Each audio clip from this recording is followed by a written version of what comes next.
special deliveries from Paisley, Scotland. The semi-final shootout sends a survivor into tomorrow's final at the World Women's Curling Championship.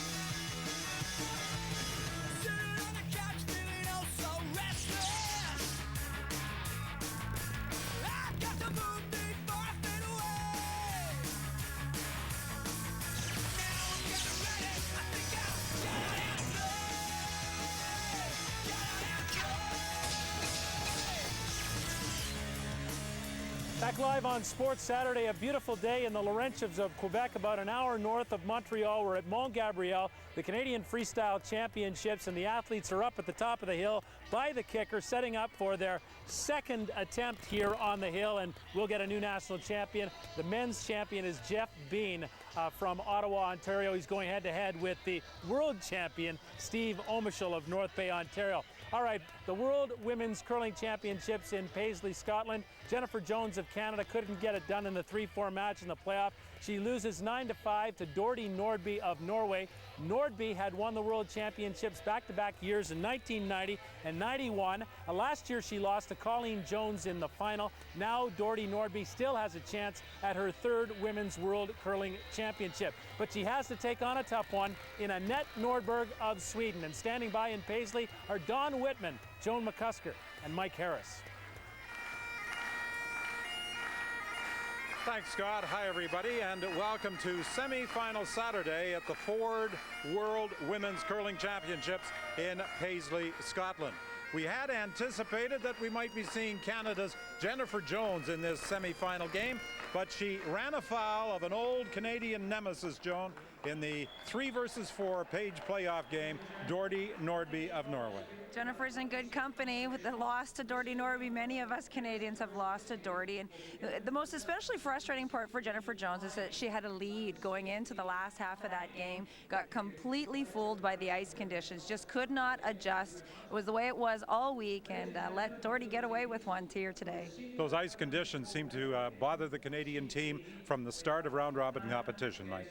They did, and although they did get 8 wins out of the round robin, 8-3, pretty good record generally, but they played very poorly. They were 7th overall in statistics, and the 3 teams we have remaining, Norway, United States, and Sweden, who won the round robin, played the best all weekend and were able to adjust. The ice conditions changing during the game was nothing new, and the Canadians just failed to capitalize when they had their opportunities.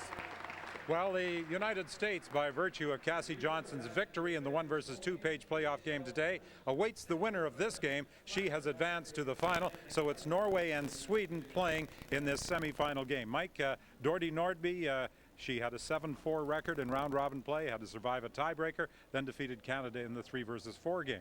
And as we talked about, they did not play great in that 3-versus-4 game. They will need to raise their level of play today.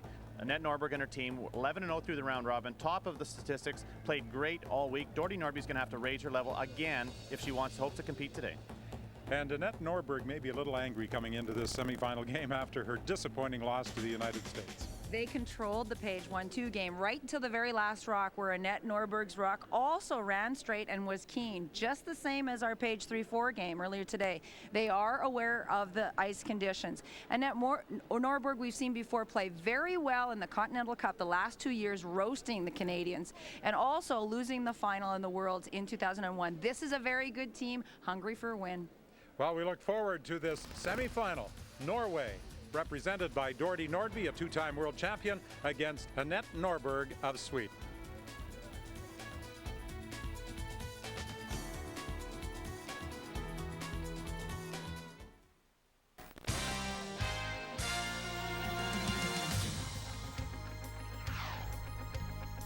The World Women's Curling Championships on CBC. Brought to you by Karcher. You'll look for things to clean. By Scott Paper Limited and its family of quality paper products. And by Tim Hortons. Roll up the rim to win.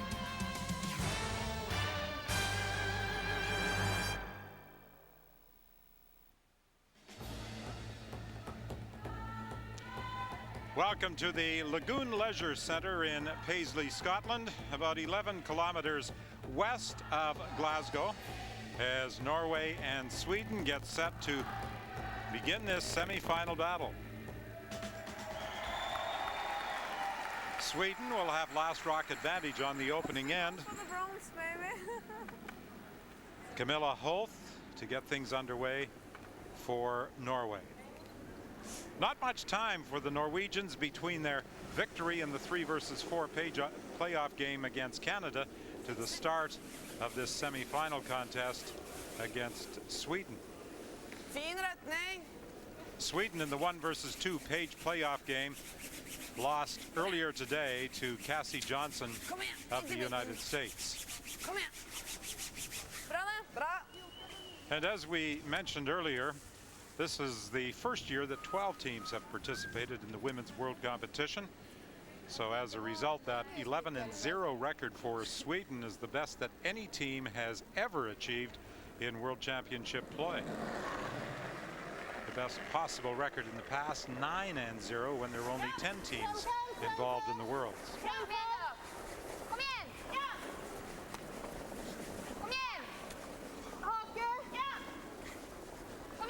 Yeah, we saw Nordby waste no time at all in throwing up a center guard. Anna Bergstrom attempted to go around it, but she racks on the Norwegian stone. This is the same sheet that we've watched the last 2 playoff games on, and we know that there's a lot of curl in the draw weight in the first half of the game especially. You'll see the teams going way out into the 12-foot to try to get around those center guards. They'll even over curl on those center guards. As the game goes on, the ice will straighten out, and that is because of the frost. The frost will come in. And we noticed in the Canada-Norwegian game that this out-turn draw attempt, particularly when you start out wide, some of the curlers had problems with it. They didn't throw enough weight, and there was much more curl than they had anticipated. And that's exactly what happens, Don. The more the rock is curling, the farther it actually has to travel. So if you were throwing on a different path on the other side of the ice and you were used to what draw weight was, it would come out short on the curlier side of the sheet.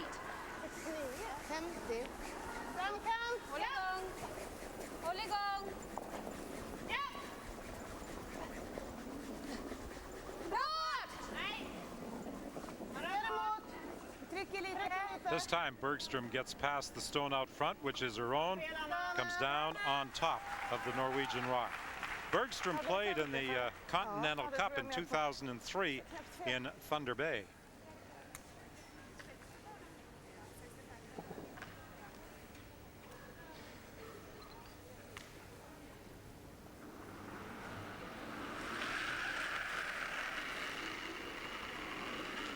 In 2002, Marion Haslam was part of the Norwegian Olympic team participating in Salt Lake City. They had a disappointing Olympics in that they finished in 7th place.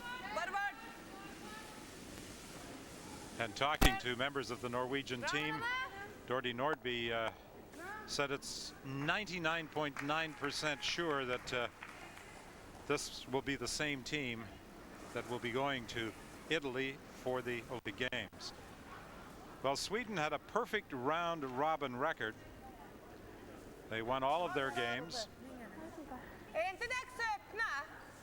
They defeated the United States in round-robin competition, obviously, and then lost to the Americans in the 1-versus-2 page playoff game. They'd like to get another shot at Cassie Johnson and her teammates tomorrow.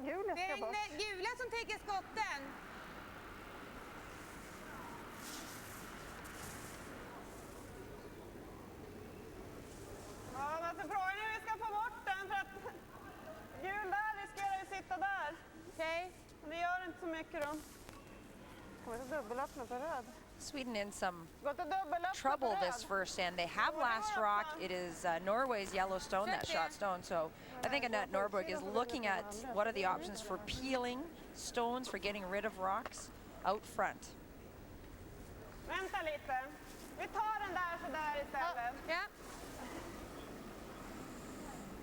She's changing her mind again. She's going to peel the yellow guard belonging to Norway. She may run it into the pack in the house as well, change up the angles. A little bit of risk here. Looking for the straight run back. I'm wondering if they were trying to play that peel across the face, Mike. They didn't seem to sweep that very aggressively for a run back of any sort. Regardless, not a very good result. Didn't get rid of a guard and also took away the run back on their own guard. Jeg spilte en 60 som gikk på topp 8 på trening. Ja.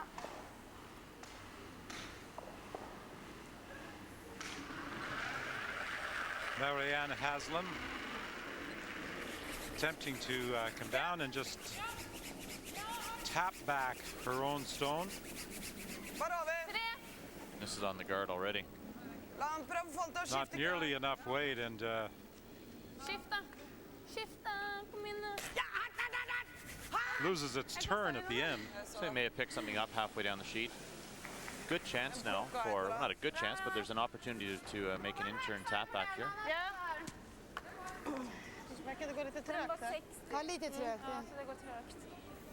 Long guard, you have a look at it there.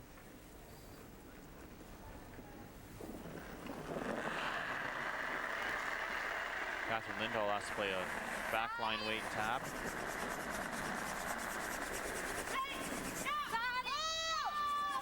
And just watch this rock curl.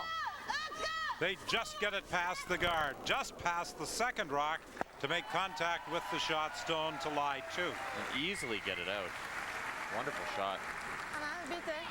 Well, after her victory over Jennifer Jones, I asked Dordy Nordby her thoughts about playing the Canadian champions. I think the game was a very funny game. It must be a funny game to watch because it was a lot of rocks in play. It was guards and a lot of things happening. But the stupid thing is the ice is not the best, so it's not so easy to control the forefoot and all this because suddenly you play a runner or it stops, and so we had to take some chances and it went our way, and especially after the fifth and it went our way. And those ice conditions have been bad all week. Very difficult for the ice makers to provide consistency to the four playing surfaces here at the Lagoon Leisure Centre. Well, this is the third game that we've seen on this sheet, and Mike and I were talking about this seems to be fairly predictable. The ice will curl a tremendous amount on these first couple of ends and be reasonably keen. From then it will get heavier and heavier right up until about the 7th or 8th end, where it'll straighten up and get keen again, the same speed as what it would have been in the first end. Sweden lies two, buried. Well, you see the four sheets of ice, and the Japanese and Scottish women's teams in the senior competition are warming up for their gold medal game. But you can, on the right of your screen, and we pointed it out during the Canadian-Norwegian game, the difference in the blue of the circle, the 12-foot ring, as compared to sheet C, where the ice temperature is higher. On that particular sheet, the colors are also much more vivid. And that's just, there's less frost on the ice, and that will continue to change as the game goes on, and that's due to ice temperature. Again, we talked about this in our earlier telecast, that the outside sheets are much warmer due to the thickness of the ice, up to 5 inches thicker because of the floor has heaved here in the building. So the ice is 5 inches thicker on the outside sheets than it is on the center two sheets. And ice temperatures range from 28 degrees approximately Fahrenheit to 16 degrees on the sheet we're talking about. That's 12 degrees difference over two sheets. It's an incredible amount of variance and very difficult to deal with as an ice maker. And the teams that are best able to cope with the changing ice conditions are the teams that are going to have success, and that's obviously one of the reasons why this team from Sweden was able to romp through round-robin competition unscathed. Another nice shot here. Eva Lund, who is the wife of the coach of the team, Stefan Lund.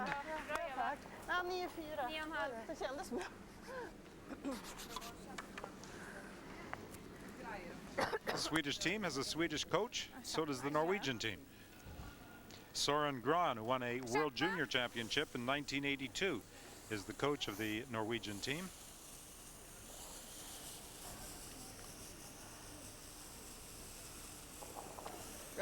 Well, the biggest difference that we've noticed already in this first end is the control of the draw weight, and we saw a lot of rocks behind the tee line all game with our Canada-Norway game, and you look at how Sweden's able to control their draw weight early in this game, controlling that with that area in front of the tee line, top 8 foot, top 12 foot, and this puts so much pressure now on Nordby. Even with a good shot here, Sweden will still lie too buried.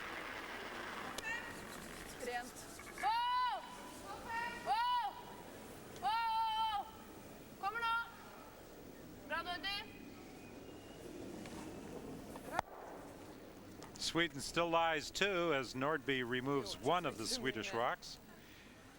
4 losses during round-robin competition, including a tough 6-5 setback at the hands of this Swedish team when Nordby missed her final shot.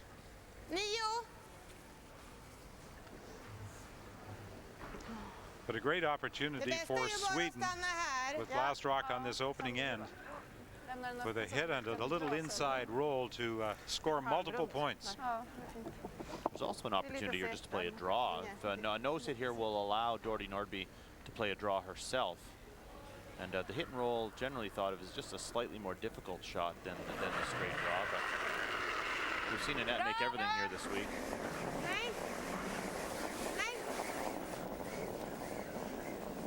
She's running very straight. Lots of weight, just like any other arena ice that we've watched all year. If you pick up that weight, it's not going to move. Well, Joan, one of the key matchups has to be at Skip Stone. Both very experienced. They've been competitors, Nordby and Norberg, since 1979. And both of them have come up with big shots all week to save their team when they've had to. When they've been into trouble, they can make the big freezes. They can make the hit and rolls. These two skips, as you said, Don, are so experienced. It will come down to who will make what shot under pressure. And here's one right here. Nordby's looking at 2. And she knows she's going to give up 2 unless she gets a good draw in there that Annette Norberg will have to deal with on her last stone.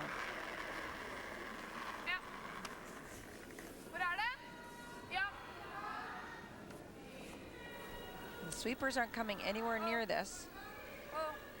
Lots of room by the guard.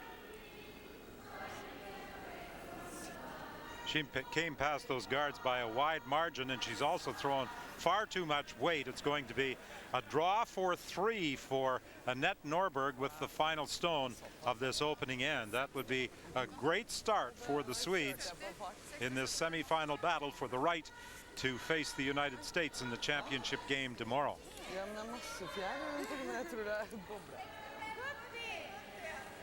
But as Jennifer Jones and her Canadian teammates learned today, don't ever count Nordby out.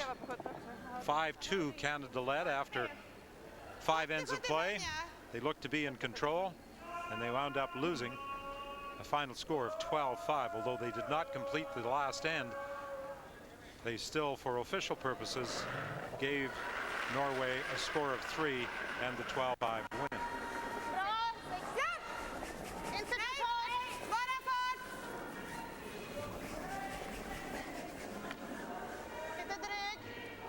Norberg's final draw attempt on this opening end. She has to catch a piece of the 8 foot. It has to begin to settle down, and it will, stopping at the back of the 4. And Norberg with final stone makes good. She draws for 3. And the team that led the round-robin competition is off to a great start, jumping into a 3-0 lead over Nordby of Norway.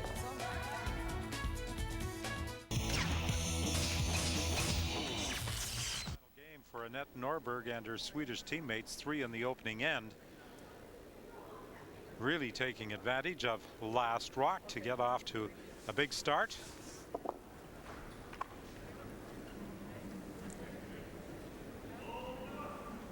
She asks Anna Bergstrom with the lead rock of M2 to place it in the 4 foot.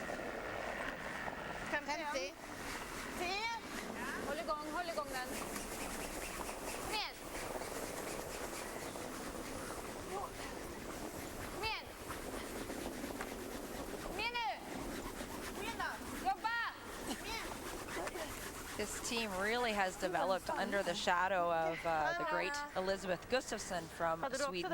And many players didn't know about Annette Norberg. And while Elizabeth continued to represent Sweden, it was Annette Norberg that would had to challenge her in her Super League and in her country.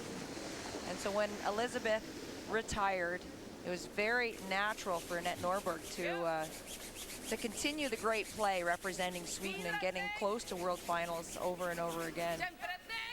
Most impressively, I think, Annette Norberg played in the Continental Cup, where she just made shot after shot after shot in all the different disciplines of the mixed doubles as well as the women's skins game as well, and the regular women's play. Annette Norberg continued just some tremendous play. A little mistake there from Sweden. They're throwing up a guard. We're looking to get that one into the rings with a 3-point lead. And Nordby, of course, would like more guards. She threw up a center. So Annette Norberg now forced to play the come around into the top 8 foot.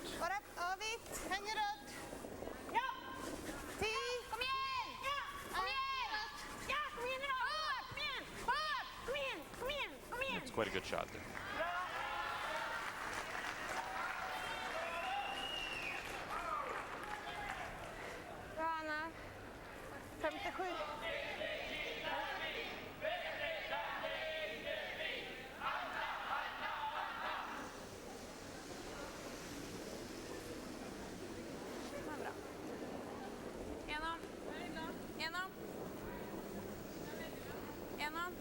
Camilla Holt appears to have a little too much weight. Will this stone curl enough to make any contact at all? She just slides by. Much too heavy. Well, these two have played each other, as I mentioned earlier, since 1979. Every year they meet up, so Norberg really doesn't expect much different from Nordby. They are a kind of a team that likes to surprise their opponents, so you never really know what Nordby is going to do. So.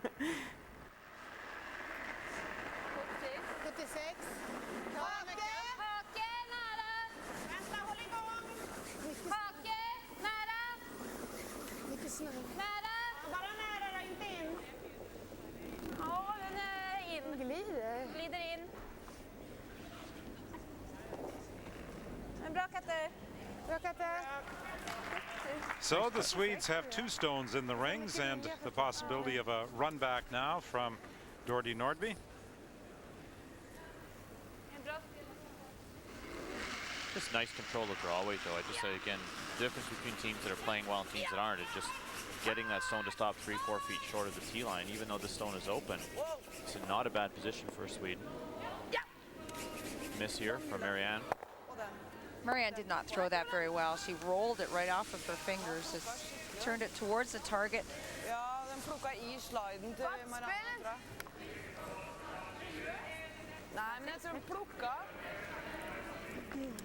Catherine Lindell, I've been watching her play all this week, and I was quite surprised to find her in the hotel elevator, and she's expecting a baby. She's quite pregnant. She's hiding it very well underneath that jacket. I had no idea watching her curl all week. She's doing very, very well. Due in July with her first baby. Well, when curling was a demonstration sport at the 1992 Olympics in Albertville, Catherine Lindell was a participant for Sweden. It's a nice guard. And 3-point lead, and there was not a great peel opportunity there for Sweden. That was why they played another guard. You see a double run back now from Nordby. I was just going to play a straight peel, looks like. So she could drive that the other way back onto her own stone. Yeah, I liked your call better, Mike. To run that rock into her own, clear a few, might get lucky off of the guard.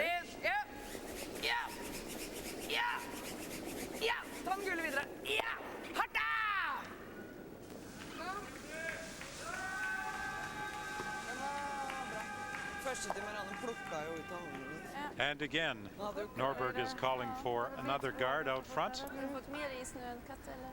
Very comfortable spot for Sweden. They can guard the short run back, guard the center line. They'll be very much in control at this end. Hake! Hake mittemellan! Hake! Hake! Går över! Mittemellan! Hake! Inte riktigt hake. Jo, hake. Nästan hake. Hake. Bra Eva. Very good. Good control of weight. 77. Jag hade glömt nollställa. Jaha. Så det är 7,29. Spänstig. Den över. This time they're playing across the face. Can get lucky, maybe. Red, yellow, red. Lite mindre is. And Lynn Gethmark throws big weight very well for this Norway team. Trying to do some damage, trying to drive the red onto her own, onto the red, and she'll get it.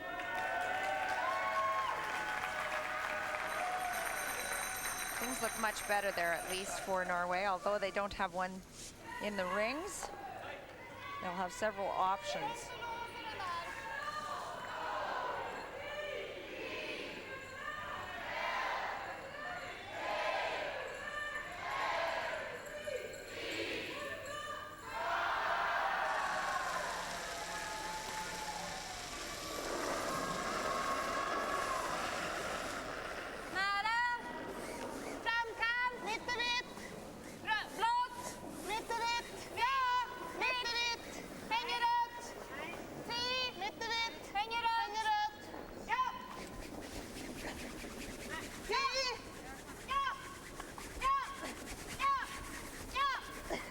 Changed the sweeping call, tried to go round at the end, but just robbed that zone at the top 8 foot. Det är bra. Det är bra Eva. Bra. Bra.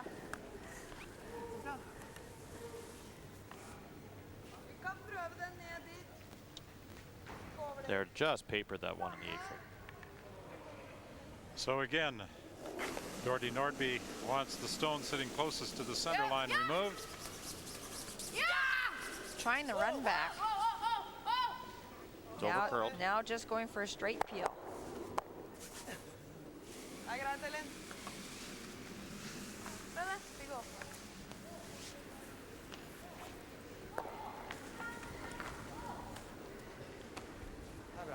Doherty's going to have a tough shot on her last one if a guard is made here from Annette Norberg. Just would love to split the center line, cover half of each of those stones. Det är 77 på Evas hake. Du ska också ligga hake eller?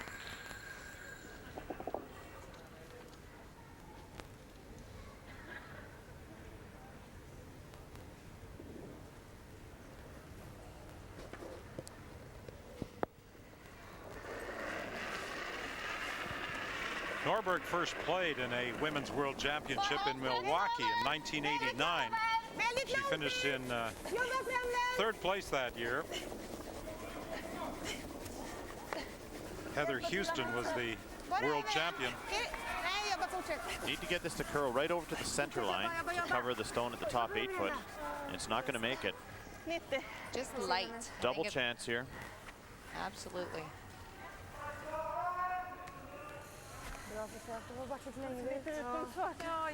And as we said earlier in our game 3-4 game between Canada and Norway, this is not Doherty Nordby's strength to throw the big weight double. Not saying that she can't do it, it's just not her bread and butter. She's more the soft touch kind of player. Good chance to get out of trouble here though. Been up against it all end. 18 World Championship appearances for Doherty Nordby. Her first two in 1982 and 89 as third for Trini Trulson. Chance to get out of trouble here on the second end. Missed the double. And the shooter also rolls out of play.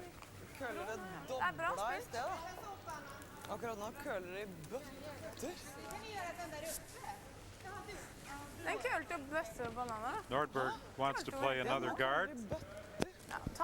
I mentioned that she made her first World Championship appearance in Milwaukee in 1989. And I'd like to say that I can speak Norwegian, but Hakan Sudsom here is translating for us, and Dordi was surprised by the amount of curl on her previous hit.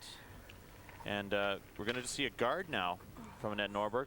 No really good raise opportunities. There is a stone that's about a foot from the rings that is a possible angle raise.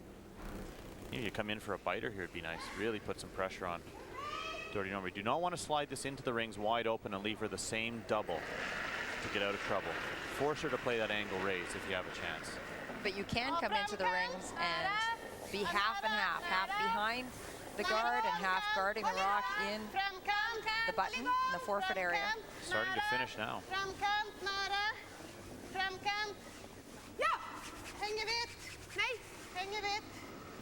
Very nice touch. Right to the top of the 12. Good call. And when you're throwing the right weight your sweepers can use, it makes such a difference. Wonderful shot. Well, again, Norberg was talking about the changing ice conditions here, but her team certainly seemed to have adapted very quickly.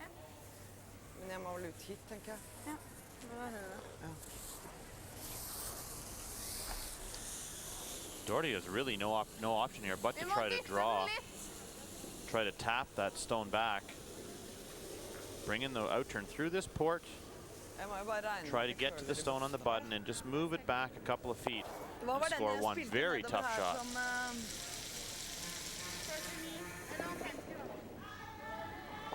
Look at the amount of ice they've taken well out into the 12-foot. And to throw enough weight to move that stone on the button, it's very difficult. Although we have seen in the first game, Dordi's rocks all seem to finish hard. So the final stone of this second end, Nordby trailing by 3 with the threat here from Sweden to steal again. Line's quite good. Are they by the top red stone? Just by. Can she move it enough? No, she cannot. A great shot as far as the line was concerned. Not quite enough weight to move the Swedish stone back. It's a steal of 1 and a 4-0 lead through 2 for Sweden.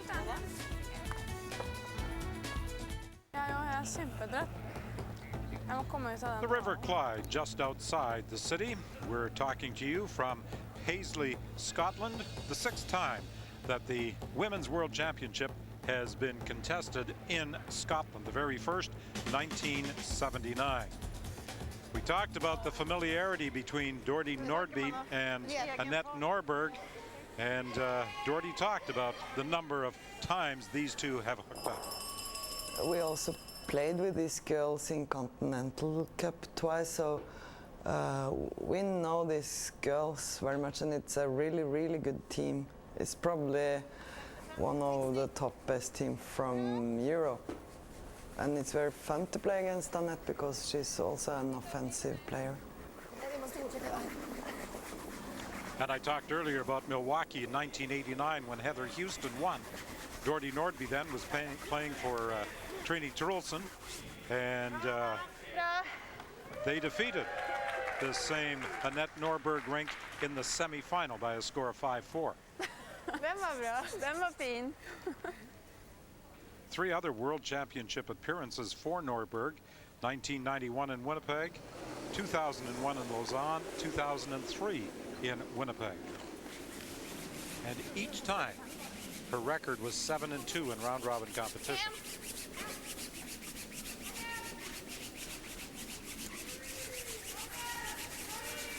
So as a skiff, Norberg in 4 appearances at the World Championships.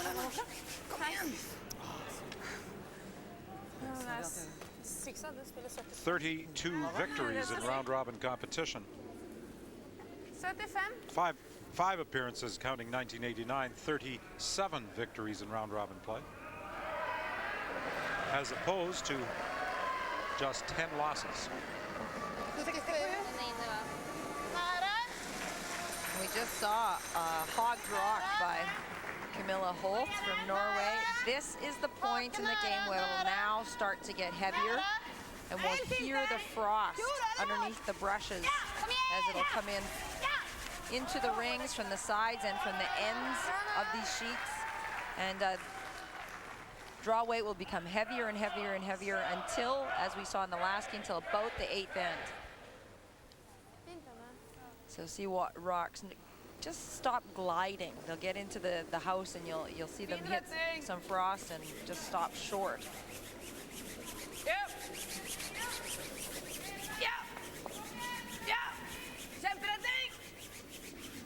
That noise we're hearing now from the brushes, is that the frost? Well, it's not really coming in down the middle of the sheets. You'll hear it as you go out and towards the back of the house. And you'll see the sweepers bring up their brushes and start brushing the snow off of the heads of the brooms.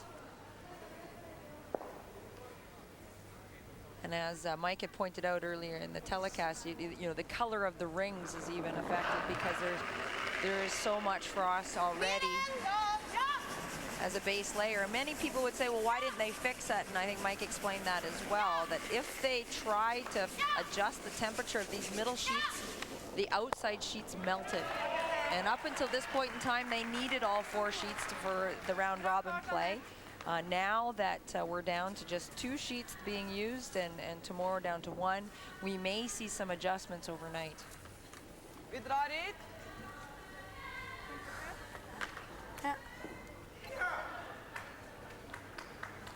Well, it's going to be an uphill struggle the rest of the way for Dordy Nordby and her Norwegian championship team, falling behind 4-0 after 2 ends. I think they can take some inspiration from this morning's game. Knowing that they can come back is the first step, really. Herregud, og det køler. Det er jævlig. Bra. Bra. Du har fint spilt den du hadde, Camilla. Den går jo sidelengs. But having just come off this sheet of ice, it appears the Norwegians are struggling much more with their weight than the Swedish team that played on this same sheet earlier today in the 1 versus 2 game.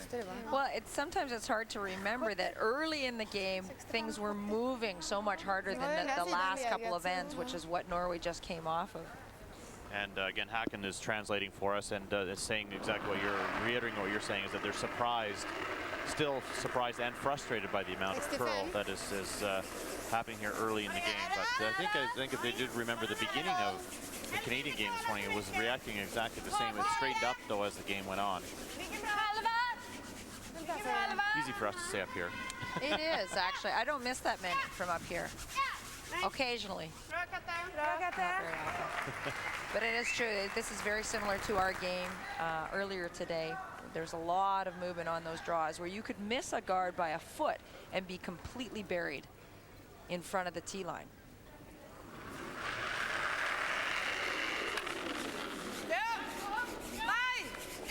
Possibility of running back the top Swedish stone onto the shot stone. Kom igen! Kom igen!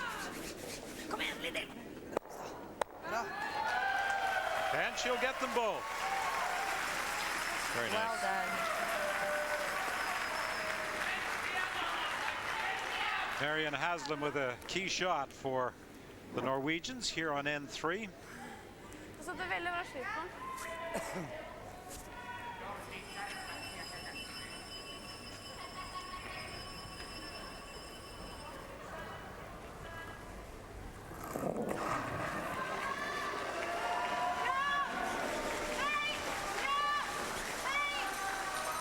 Big weight hit here.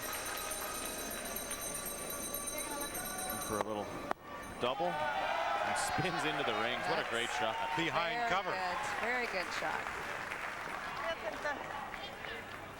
Well, Eva Lund skipped the Swedish team to a World Junior Championship here in Scotland in 1991. Bra spelat den. Bra skippat, Annette. Well, it's easy to see why Sweden went through this round robin undefeated, just throwing so confidently.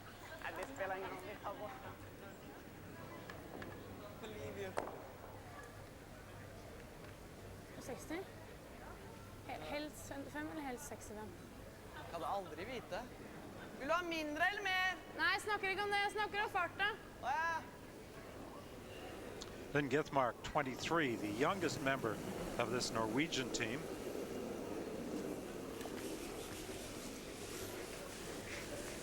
Ja, kommer som bare F nå. Nei, bare vart. Fin retning, god plass. Køle! Fin retning! Køle! Nei, den køler fint! Kom igjen! Kom igjen da! Kom igjen! Her da! Her! Det er fint! Kom igjen, kom igjen! Did a pretty good job getting that one partially buried. If they got it deeper, it would have been completely hidden. As it is, it's about 2/3 open. And as I said, we're already starting to see those rocks slow down as they get to the top of the house, not glide as much.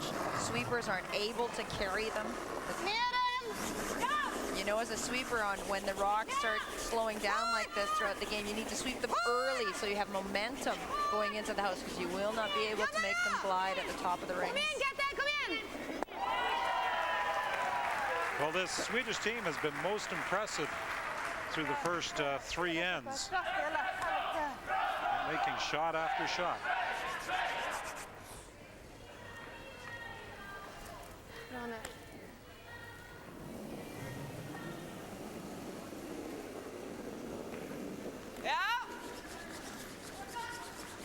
Githmark, as you pointed out earlier, Joan, in the game between Canada and Norway, was persuaded to join Dordy Nordby when she kept beating her in the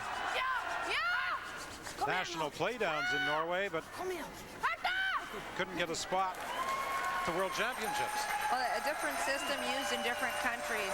In Canada, we have round robins with provinces being represented, and of course the winner goes on. But in other countries, they will appoint their team, and it's a variety of reasons of why they might choose that team to represent them. It may not be the team that wins the country, and that's exactly what happened in Norway.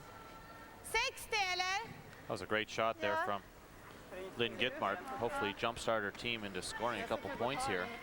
Came a little deeper than they would have liked. But it's buried, though. They need it, you know, when you're trying to get around a guard that's in the top 12, you know, you have to get almost to the tee line to get completely sunk.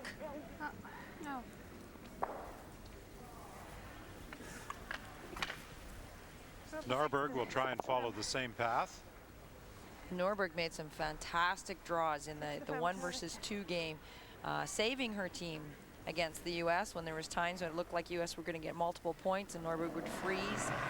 Right up until her last stone, her last end, she missed both of her draws that slid too far and also did not curl. Again, got caught on the changing ice conditions on their game as well. As she got enough to get it down to the Norwegian stone, it looks as though it's going to come up well short.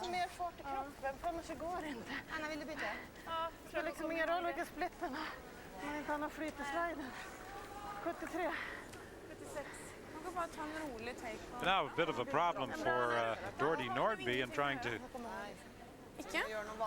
find some room to try and draw to the 4-foot. They actually looked at hitting that second shot red stone for a little while. The problem for Dordy is that those 2 stones on the left side of the center line are both promotable for Sweden, and no matter where Dordy goes, you know that Sweden is going to be tapping one of those stones into the button area. Hard to defend.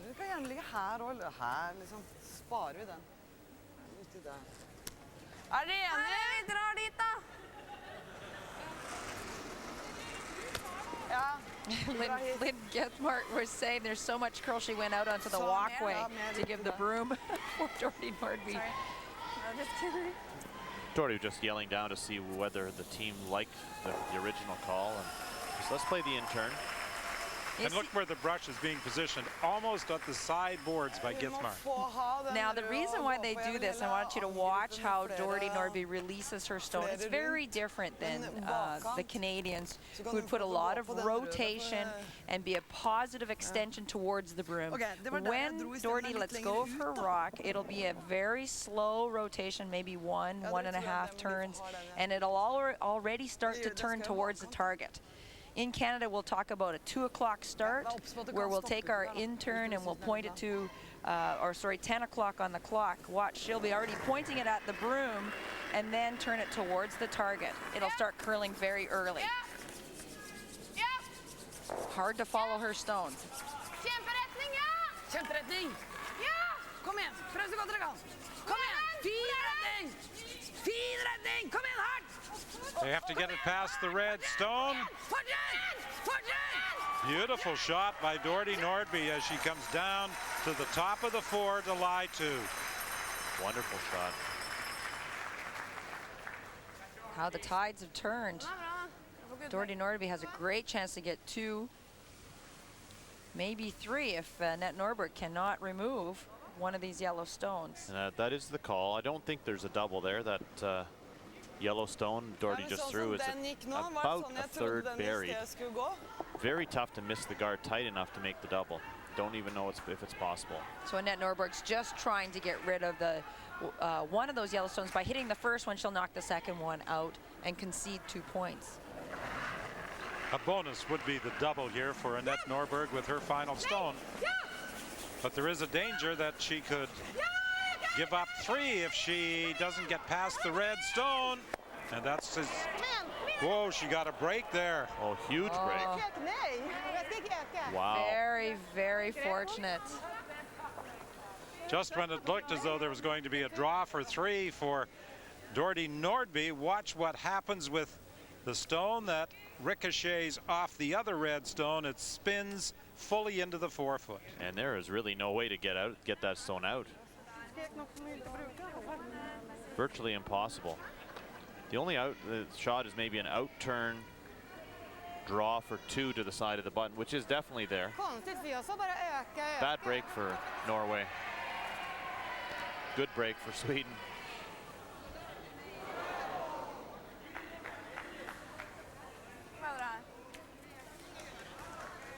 I'm sure Doherty didn't draw that one up as an option.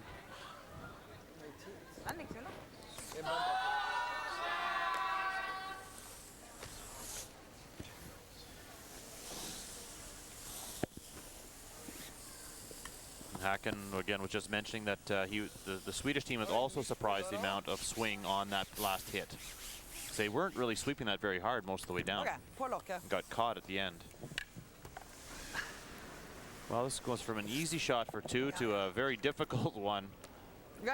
And really unfortunate not to be drawing for 3 here. Yeah, fairly easy draw for 3 to a difficult draw for 2.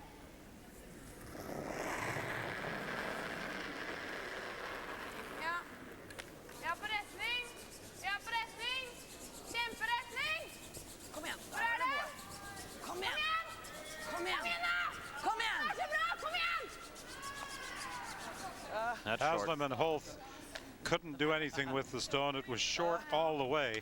So it's a single point for Norway on end number 3.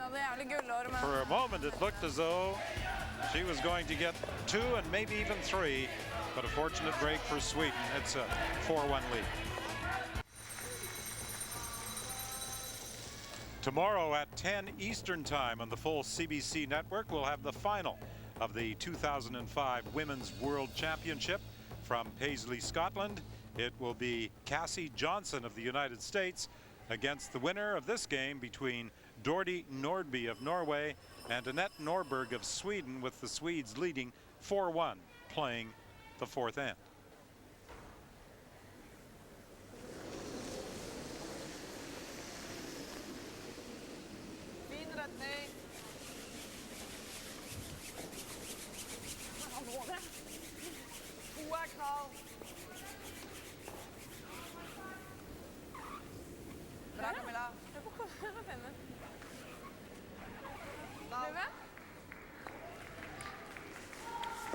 Norway down 3. Need a guard. With the last rock in the opening end, Norberg was able to draw for 3. And then a steal of 1 on the second, as Nordby had a very difficult draw attempt trying to come down and just tap back a stone on the button. And on the third end, a bit of a break for Sweden, as a stone spun into the top of the 4-foot, forcing Nordby to a very difficult shot that she was unable to make. And the end result was a single point.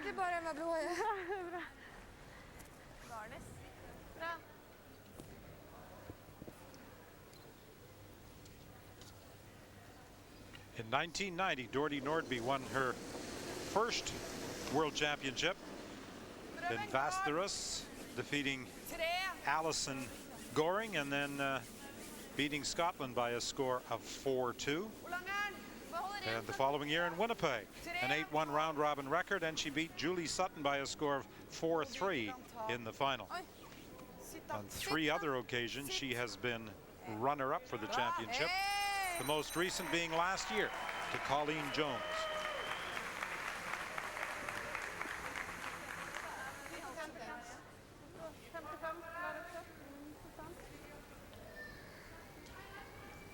A great shot there by Camilla Holt. She's been struggling all week.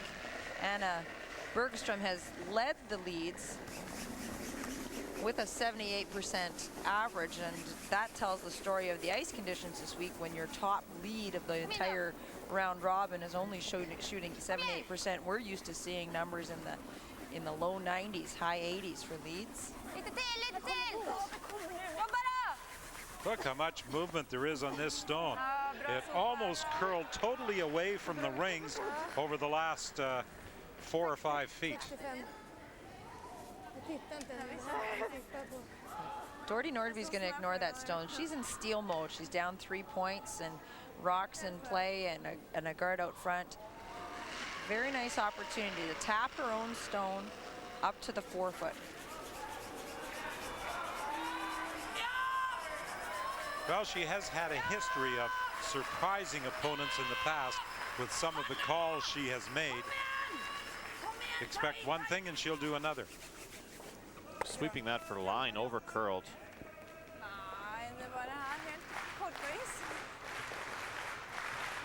Norway generally just struggling a little bit here in the first 4 into this game. And for those that watched the game, the Page 3-4 game against Canada, they struggled in the first 5 innings of the game against Jennifer Jones as well, only getting things together in the last half and really capitalizing on Team Canada's misses.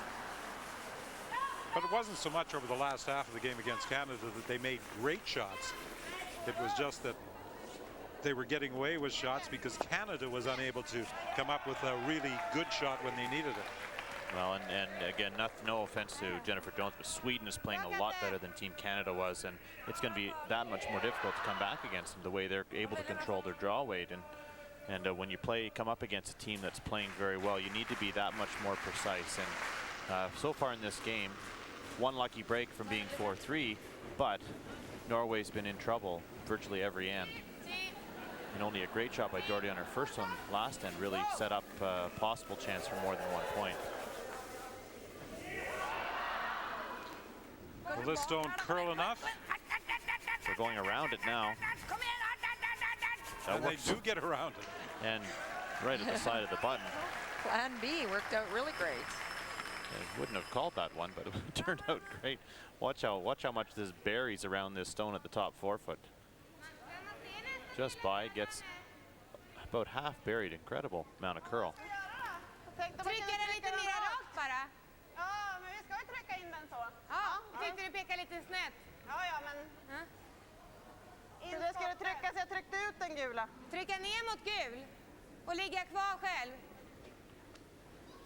Sweden was looking just for a little tap on their own red stone at the top of the 4-foot. A little tap. Their shooter would roll in front of the other yellow stone, and then they may be able to promote it later. Bakvitt. 50. 60 kanske räcker.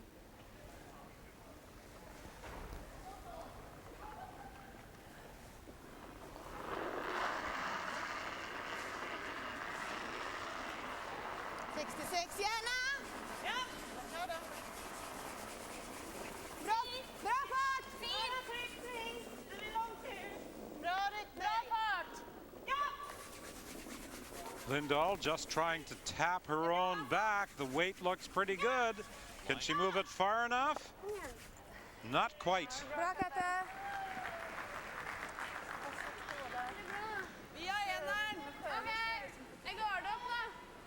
She skipped the Swedish team in 1997 in Bern, Switzerland. She and Annette Norberg are sisters. Annette was expecting that year and was unable to participate in the World Championships, so Lindell skipped the team. I think I remember the team that won that year. Well, you'll remember the team that we played in the final, and that was Dordy Nordby right here in 1997. Myself and my teammates, Sandra Schmerler team, were in the final against Dordy Nordby. So many curling fans may remember that final. We got 5 in the 5th end. It looked like the game was over, but guess what? Dordy Nordby decided to keep coming back. Got 2, stole one, and started making us very nervous before we finally counted, I think, in the 8th or 9th end to put the game away. Well, you sounded a rather ominous warning today after 5 ends with Jennifer Jones leading by a score of 5-2. Said Dordy Nordby won't give up and she has the ability to come back. And indeed she did. There's many teams that would get very frustrated in this situation, down 4-1 without last rocket. Dordy just doesn't. Her attitude is just tremendous. She's kind of happy-go-lucky. She just continues along her way. She has experienced many different world championships, and she knows that anything can happen. And I'm not sure. Sweden may have shot rock. It's very close.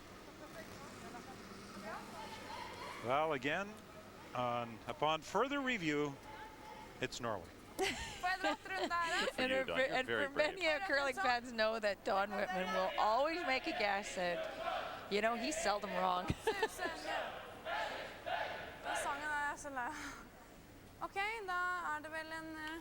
That is a one lonely yellow stone, though. Look at all those red stones hanging around the outside of the circles. The calls to come into the rings here, I'd be very tempted just to throw a guard out there and force Sweden into playing a big weight hit. I think if they actually freeze this on the wrong angle, you could see a hit to lie 6. Whoa! I think it's plan B. This rock is hanging out and it's heavy. They're going to angle raise. Whoa!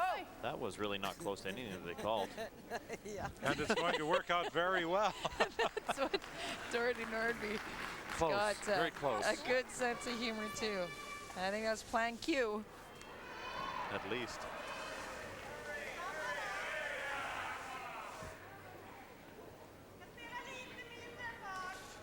Wow, that was not close to anything.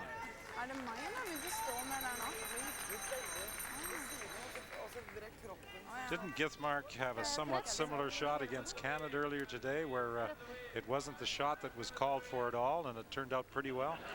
At least that one was close to the target. That one missed the intended target line by about 3 feet and about 8 feet away. So good break there. I think they're owed one good break after that last end, however. Sweden looking to make a move here. Try to get shot stone. Give you a little feather off the top. And they do have shot rock. There is a double opportunity here available to Dordy Nordby. That's very thin though, Mike. You can play in the draw.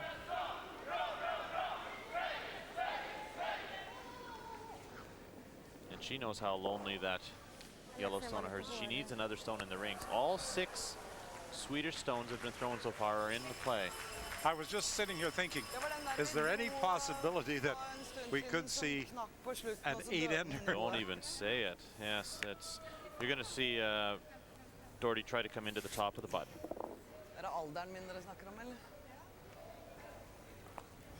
Although I don't know whether that lonely yellow stone could be removed cleanly or not. I think Dordy would love to get another one in the ring somewhere. Pretty scary looking at all that red. Fin räddning.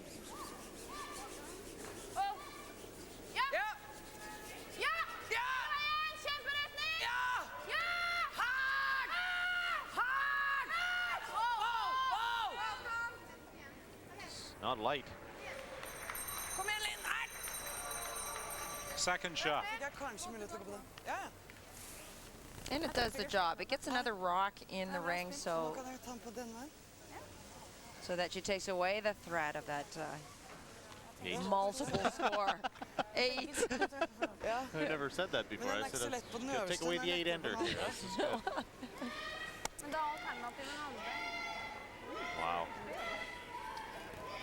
And again, this is an important shot for Sweden now. They do need to get one into the button area, because if this comes up short, you're going to see a little short angle raise here by Nordby to lie 2. So Sweden really needs to get one right into the top of the button and really secure their chance to score 2 or more points.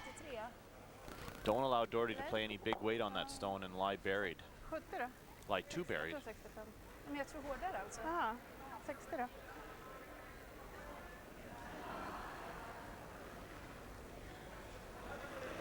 Norberg's first stone of this fourth end. 60. And she took a lot less ice than what Nordby took, so she's going to have to be careful on that guard. She's all over it. Kom igen! Kom igen! Framkant! Bra. Bra, Annette. Gud vad de vek. Var den curlade? Ja, jättekonstigt. 60. Flytta seg litt den gule, litt den veien her. Den passerte jo brukbart der, og så ramla den inn. Du har jo den også som du kan trykke på. Ja, men jeg tror ikke den vil køle nok til å få tappa den. Skjønner du, jeg tror ikke du vil få shot. Fordi den kommer ikke. Nei, jeg tror ikke. Jo, da får den touche på den Ja, også. touche på den først. Jeg kan touche på den da. Akkurat samme stein. Det er et fin sving nede. Just by watching Lynn Githmark, it looked like she was trying to find a way to redirect onto the shot stone. And Nordby choosing not to play that shot. Samme greia. I like the shot that you drew out, Mike. The little shot. They never even looked at the little raise on their own stone to lie 2. It's actually tough to get shot here. They really have to get the rock to curl. And not that it won't curl, it will finish hard, but certainly it's much easier to get shot playing the out turn. She may be playing a redirect off of one of the red stones over on that side. She's taken more ice. Well, I think she had indicated to Lithmark that she could play the carom in off that red stone, but she doesn't have nearly enough weight. This is on the guard. Kom igen, fortsätt på gul. Fortsätt på gul. Now this will leave a shot for 2. Now for Annette Norberg. It's just a line shot. Get by that yellow guard with some weight, and they can rub off their own red or just right down to the yellow. It's just hard to believe that Nordby over curled in that rock. She was the broom was way out in the 12-foot, and yet halfway down you knew that she was on the guard.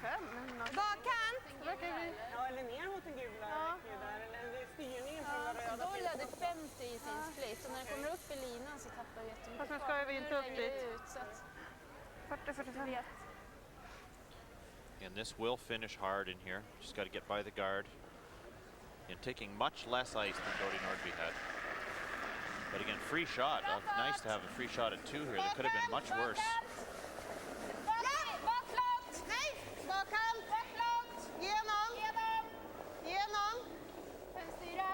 She may kiss off one of her own onto the Yellowstone.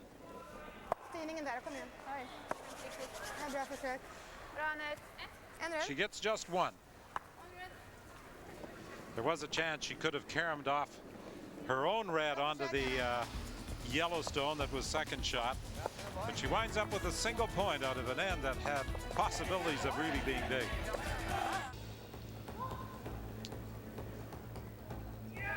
The Lagoon Leisure Center in Paisley is the venue for the 2005 Ford Women's World Curling Championship. A curling facility and a swimming pool. And with the humidity that gravitates from the swimming pool into the curling area, humidity is a problem and has been all week for those responsible for making the ice. Kirk Smythe and Ian McCauley have had their hands full, to say the least, with the building. Okay. And there's another hog rock. We've seen several of those today in the game between Jennifer Jones and Dordy Nordby, and in this game already through the first 4 ends between Nordby and Annette Norberg of Sweden. Well, Camilla Holt had hogged a couple of the rocks in our earlier game. Really did not play well against Jennifer Jones. And this could be another hog rock. And as I said off the top of the show, we expect the ice to get heavier. And Frost here, you have to be positive. You have to start throwing that heavier and heavier throughout this middle part of the game, and pay attention to when the rocks will start to slide again when there's so much frost, somewhere around the 7th or 8th end.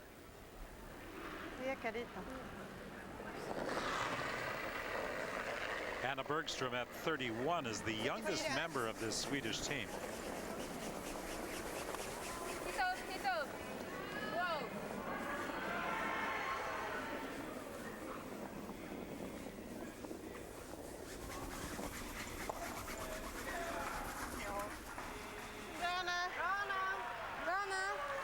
And she draws to the top of the 4-foot.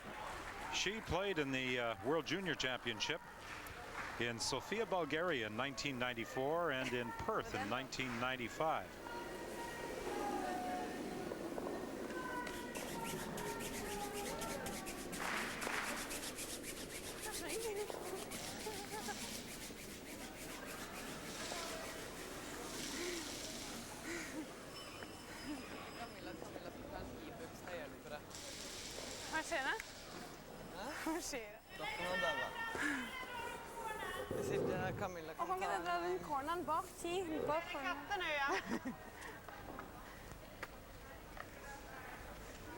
Well, I'm not quite sure what is going on with Dordy Nordby. Yeah.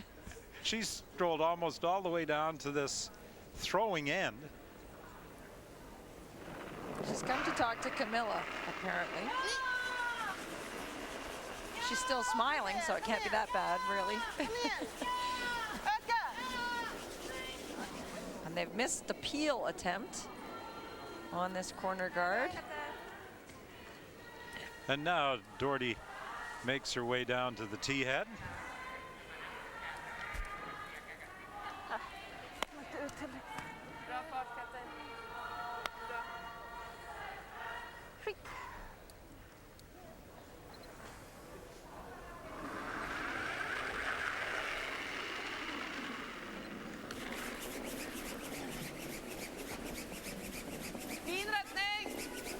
Trying to take advantage of the corner guard with Marion Haslam first stone of the end.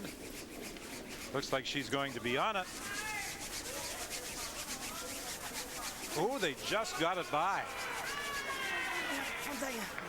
That's good brushing, actually, Lynn Gethmark and Camilla Holt to get that rock onto the rings. Even Dordy came out to put a third brush on it. Look how close that they get to this corner guard. Actually wrap around it. Very good brushing. Den kølte mer. Og da sa jeg, don't know. Kan være. It's actually open on the outturn side. You can see about half that stone.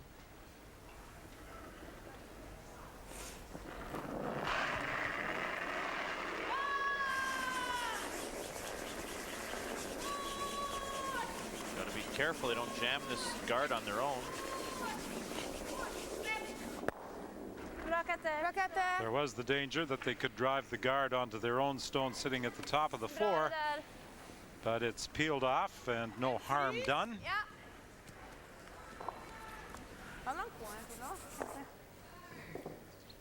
Nordby calling for a freeze now from Haslam on the stone at the top of the 4.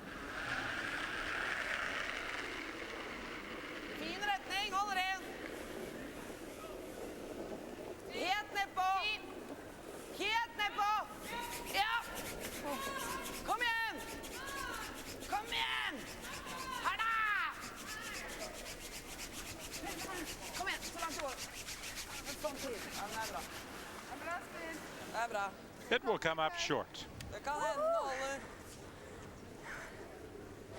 And once again, we see that same situation that we saw Jennifer Jones fall into in our earlier game, and that is believe what you see. Teams need to pay attention, and they make the same mistake over and over again. The ice is obviously getting heavier this end, and the teams keep coming up light on their attempts to draw into the rings.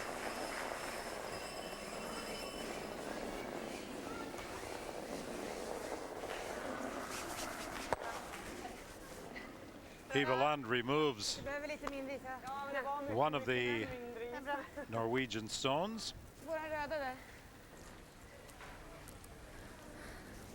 Again, an opportunity to try to freeze to the shot rock for Lynn Githmark.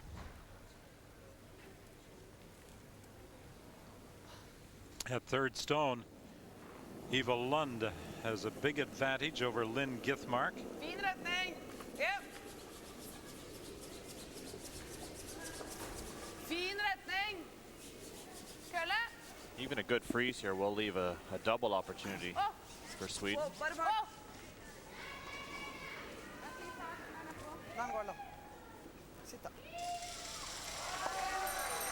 Just came off that a little bit.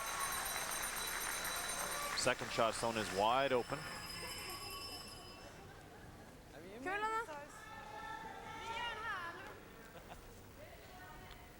And Lund can make contact with the Norwegian rock and get a bit of a flop over on top of her own stone.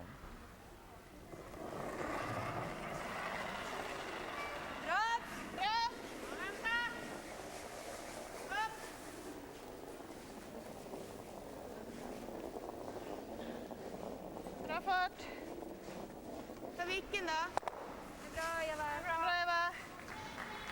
She removes her own stone, but most importantly also takes out the Norwegian stone. That was a good chance there to put some pressure on Norway. Back in a situation where 2 is very possible.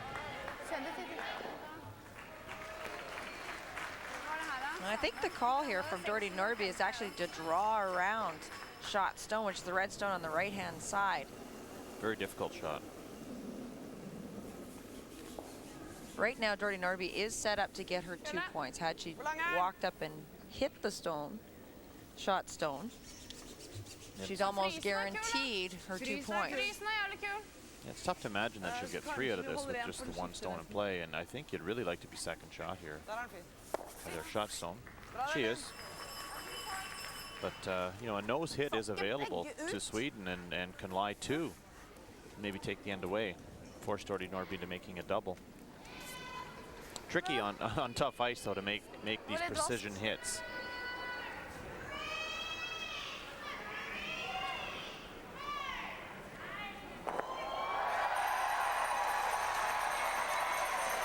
And again, you hear crowd reaction for the senior women's game involving Japan and Scotland. That's the other game that's taking place here at the Lagoon Leisure Centre. This afternoon, during the 3 versus 4 page playoff game, we had the men's championship game at the senior level.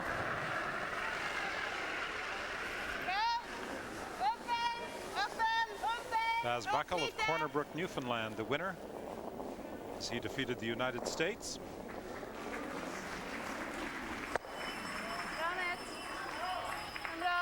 That stone that was just delivered becomes third shot, and there's a pocket there. Annette Norberg would have loved to stay for second shot and force Dordy Nordby to make some sort of double to bring her other rock into play. Now just needs to make a play on shot stone and stick for her ability to get 2. Dordy is a curling instructor in Oslo, runs the 4-sheet curling club there, and she was saying that they plan on adding 2 more sheets. Construction will start soon. She said right now they have about a month-long waiting list to get ice time. That's a position many clubs in Canada would be envious of.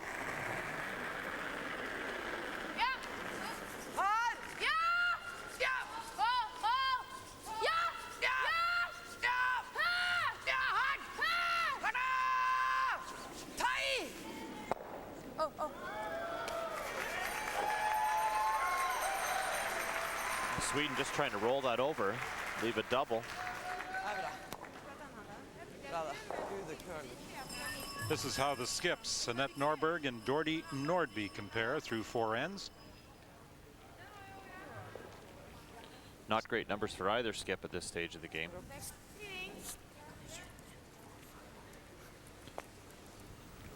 Chance for Norberg to run both Yellowstones.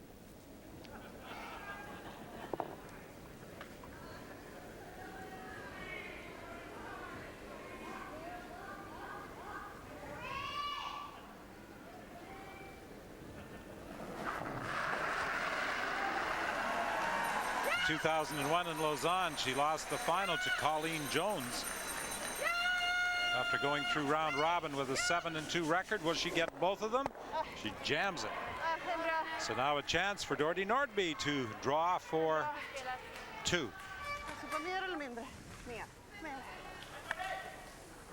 Bra satt, Annette. Many of her teammates coming up light this end. It's heavier going away. Let's see if Annette Nordberg will adjust.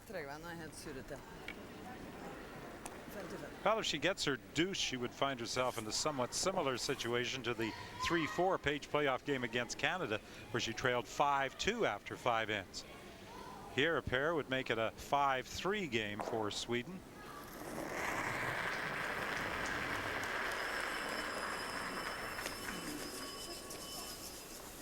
She has to get just a little better than full 12-foot.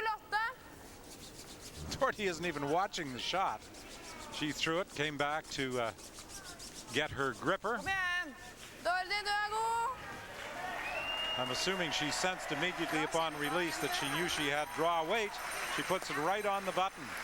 So Norway picks up a deuce on end number 5. So at the halfway point, it's a 2-point game. Sweden ahead.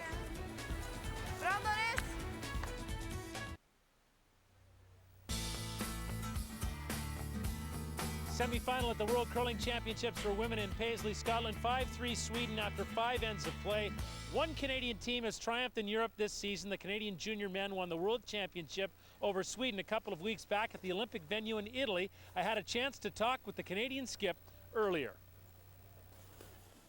Kyle George, the World Junior Curling Champion of Regina, is in our Saskatoon studios. Kyle, how is it that your rocky road ended up in a gold medal performance, albeit in 11 ends over Sweden?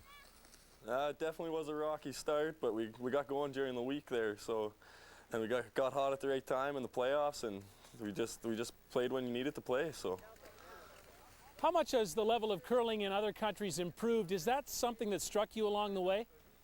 Yeah, it definitely did. I thought there'd be like 2 or 3 competing teams with us, but there was maybe 2 teams that weren't competition there. So it's definitely getting better across the world. So. You know, Kyle, Saskatchewan is great curling country. What's the reception been like at home, at the Caledonian, and throughout the province? When we got home off that airplane, I don't know how to explain it. There was probably 300-400 people waiting for us, and it was just to see how much proud people are, like family, friends, like competition, like curling people we played all throughout the year and stuff. Like it was so nice to see.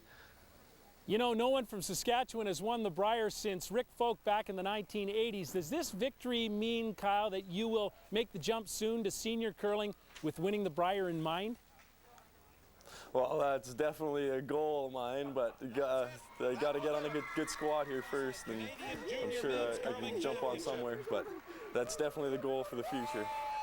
Hey, can you comment on the Ice Palace at Pinerolo? What will that be like as the Olympic venue for curling next year? It's absolutely amazing. Like it's the outside's still kind of under construction, but the inside's completely done. It's all like really like white, and it's just amazing. Like it's by far the best venue I'll ever curl at in my life. I'm sure of. So. One last question, Kyle. What is it about the 4 of you that came together in the end? Really, what was the mark of your team at the Worlds? That's the exact thing. We came together, we battled through at the start, and we were up and down. We were 2-2 out of the gates, and then we just said, we got to get going, boys. And we fought together as a team and made the shots that counted. So, Kyle, thanks very much for this, and enjoy the celebration. That'll be pretty easy. Thank you.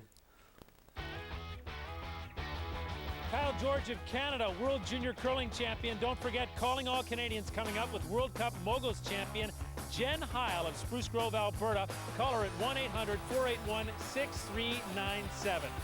5-3 Sweden over Norway. We're going back to Scotland and curling in a moment.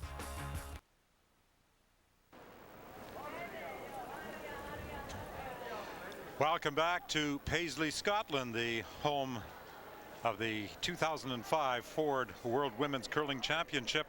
An interesting fourth end when Sweden had at one point 6 stones in the rings with one lonely Norwegian rock in the rings. And with the final stone of the end, Annette Norberg of Sweden attempting to come down and pick up a pair. She had to come down on top of a Norwegian stone at the back of the forefoot. She rubbed off one of her own and would slide onto her own shot rock, pushing it back out, picking up just a single point. At one point we were talking on the end about the possibility of all 8 Swedish stones being in the rings, but that did not materialize. A single point for Sweden on the 4th, 2 for Norway on the 5th, and it's a 5-3 Swedish lead through 5 ends.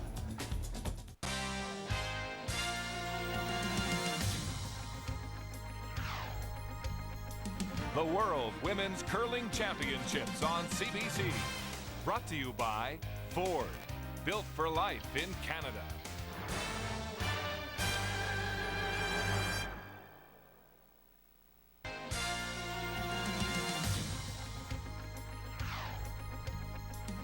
The World Women's Curling Championships on CBC. Brought to you by the original Strauss Heart Drops. Trust the tradition. By Karcher. You'll look for things to clean. And by Scott Paper Limited and its family of quality paper products.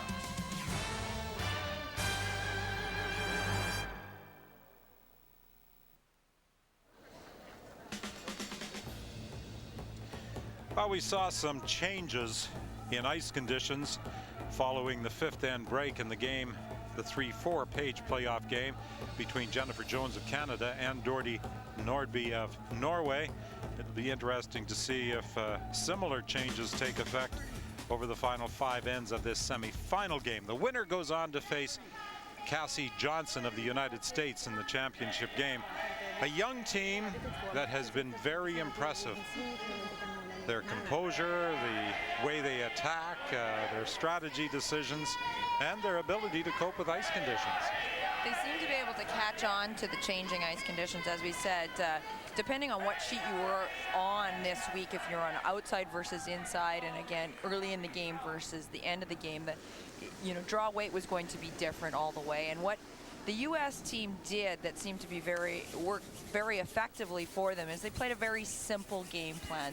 Didn't get too confusing, didn't take too many risks unless they had last rock. And even when they had last rock, it was calculated risks.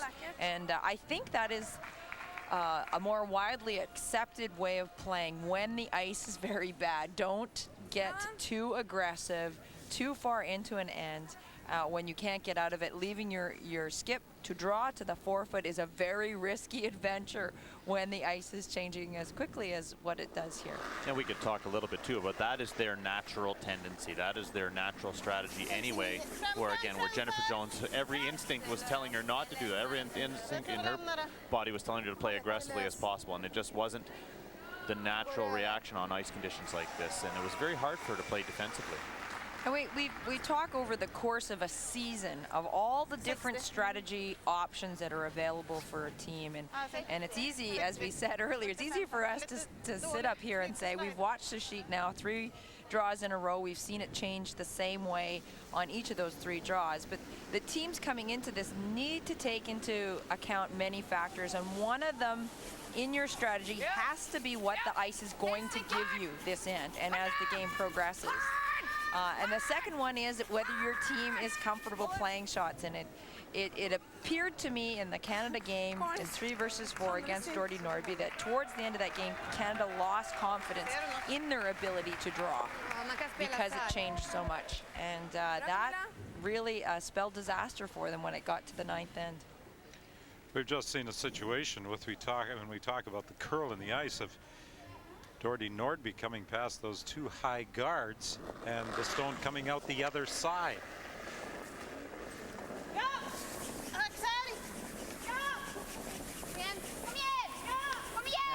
Sweden also played on this sheet early today, and the ice changed the same way, and that is, this is the sixth end. It will continue to get heavier and frostier.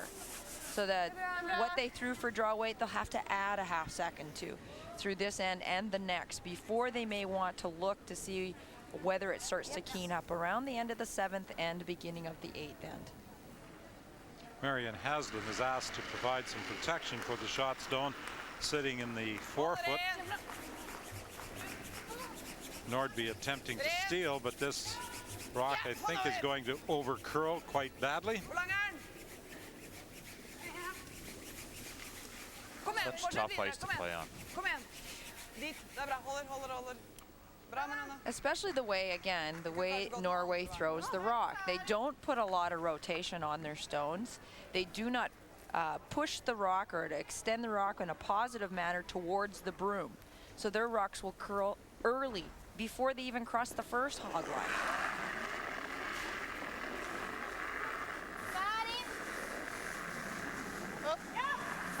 Catherine Lindell with a little more weight, but it is beginning to move now. And is she going to get by the two guards? Just by. And she'll get a bit of an inside roll. So that will be even more difficult to get to now for Nordby Nordby. So Norway now will just look to try to freeze to that stone, since Catherine got this great hit and roll. Just sitting on the left-hand side of the center line. So now Marianne will try to freeze to that one and cut down the rings for Norway.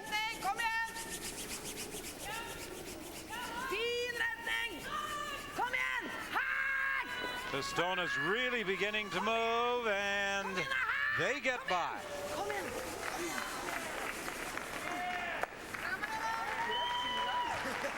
Incredible amount of curl. Almost goes sideways at times. And you can see once they're sweeping in the frost, you'll see the rings kind of turn whitish as they're sweeping away. Great result for Marianne. Norberg now wants the two guards sitting out front on either side of the center line removed by Catherine Lindell.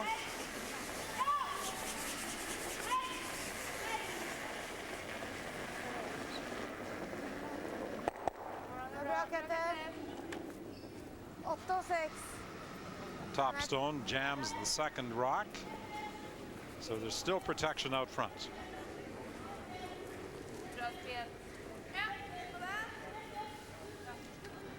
For a T-line tap.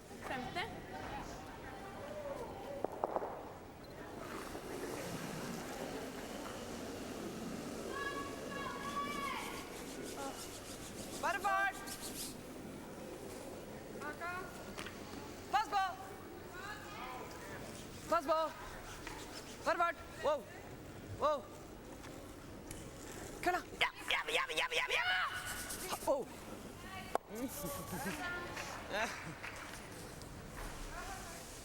Another plan B there. It appears to me that Lynn Githmark's rocks do not curl as much as Marianne Haslam's as well as Nordby Nordby's. Just the way that, again, that she releases her rocks, they'll take a lot longer to get to the big swoop.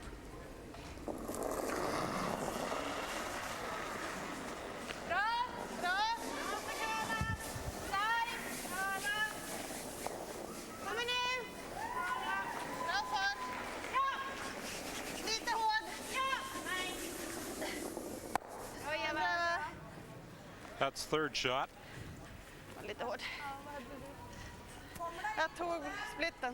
Chance to wiggle in off the back of their own stone here to get shots. Good shot.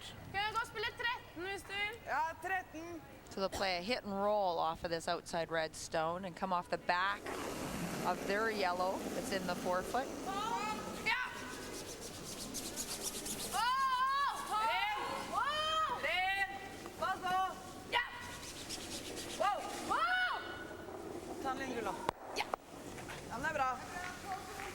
Once the stones make contact in the 4-foot, very little movement. We talk about a dead house, and we watch arena conditions all year, and we have lively conditions when there's very little frost or only a tiny bit on the very outside, and you'll see rocks rolling all over the place. You'll also see teams bring down their takeout weight because their shooter will roll out. Not here. With this much frost, it's very, very dead in the house. Rocks take a lot of weight to move right through the rings. Bra spel.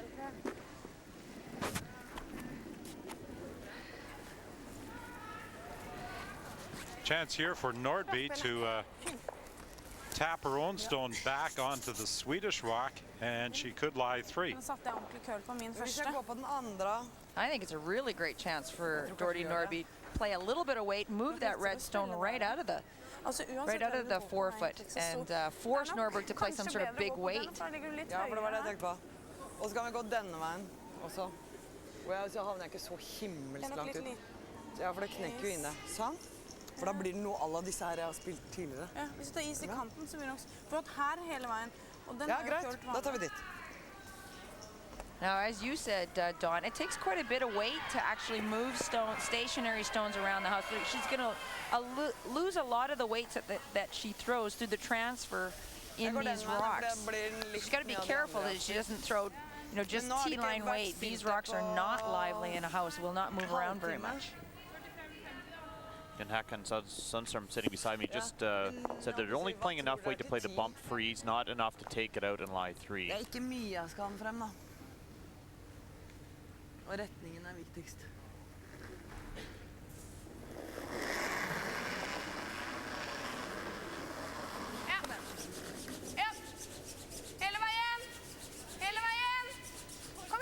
Has she got enough weight to even bump it back? The line is bad too. They're actually on the left stone now. Kom igjen! Harda! Kom igjen! Kom igjen, litt til! Litt lenger ut. Kom igjen, litt til. Trying to get that out of the way so the tap on the stone on the left side of the 4-foot is open. Nowhere close on that one. Så det helt greit. And you were shaking your head with the decision on that call. Well, I just think that when you're down 2 against a team like Sweden and you have an opportunity to really put some pressure on them, that the only way you should miss that rock is by being heavy. By making Annette Norberg look at 2 or 3 of your rocks in front of the tee line would be a very, very good thing. Especially when the rings are dead. It's hard to remove all those stones. Well, and it's such an exact shot trying to play that little freeze tap. What if you don't get shot stone and you had a wonderful opportunity? You may not get that opportunity again. Sweden now looking to hit the stone on the center line, pass their own to the back, and lay in there for 3rd shot. Knowing that they were in a bit of trouble there and getting away with it. They can hit this right in the pocket, actually. What a wonderful shot. And look at the shooter. It spins up the top of the rings to the edge of the 12. They're unlucky they didn't stay in there to lie 2, actually. Had to hit it just a little higher. Just caught that first one a little too heavily and spun right out of the 12-foot. But again, out of trouble, really. Well, Dordy Nordby has a chance to hit and roll either behind her own stone or behind that far red corner and force Annette Norberg to draw against 2.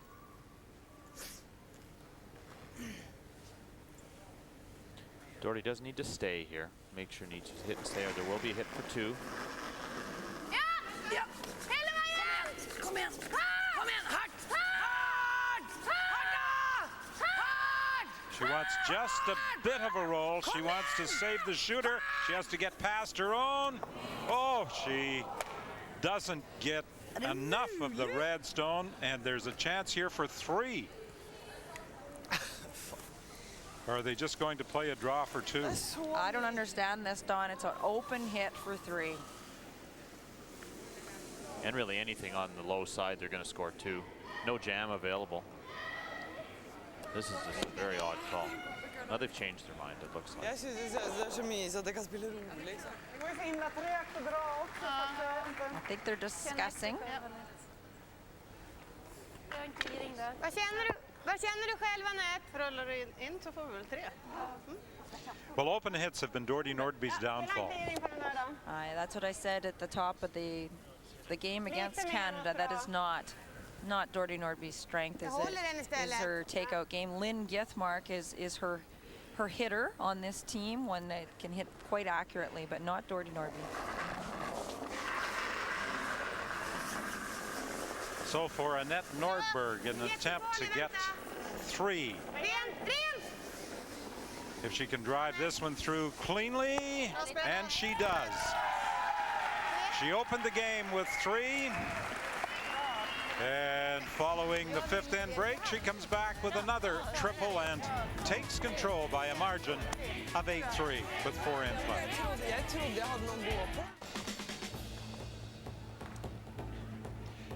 Well, many visitors to Scotland for the Women's World Championships have toured some of the more scenic locations in this part of the world. And I wouldn't call our broadcast position exactly scenic here at the Lagoon Leisure Centre, but we've been joined by Håkan Sundström, who has been covering curling for a number of years, will also be at the Men's World Championships in Victoria beginning on the 2nd of April. And Håkan, we appreciate your help in sitting here and doing a little interpretation of both the Swedish and Norwegian teams during this telecast.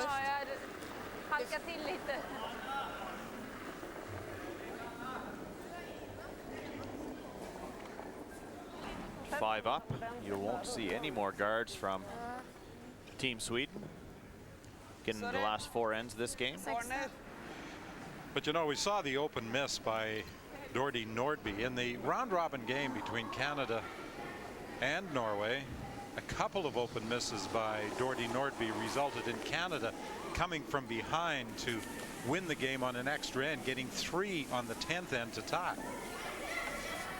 We also talked about in that earlier telecast about in the European countries and many of the curling clubs, the ice is very, very straight. And so teams from Europe, especially from Norway and Sweden, tend to tip their rocks over towards the target to get their rocks to curl so that they can make their takeouts. Well, this is unusual for World Championships to have this much curl in the ice, and certainly not what Nordby Nordby is used to, and not working in her favor. The way that she throws the rock and adds the turn at the end is making her rocks over curl right out of her hand. She had no chance of making that takeout on her last rock of last end, and therefore the big chance for Annette Norberg to get 3. And another mistake by Camilla Holt when she put her first stone of this end, trailing by 5 points, into the rings.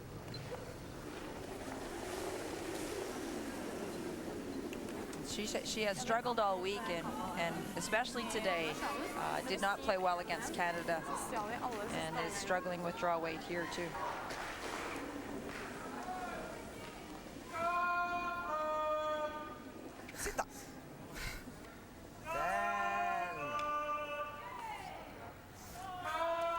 Now the challenge for Sweden is to peel out a number of ends here, and this is not easy ice to peel on either.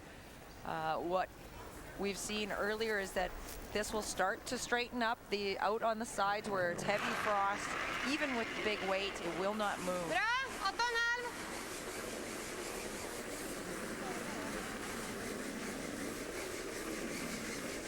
They were playing this across the face. This will just roll into the rings. Worked out very well. Hade jag? Eller? Jag fick ingen tid.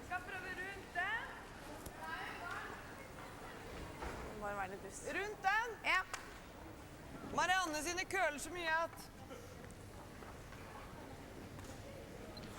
And again, with the positioning of the brush for this draw attempt. You see how much movement there is on the ice in the middle of the 12-foot, trying to get across the center line behind the two guards on the other side of the center line in the 4-foot.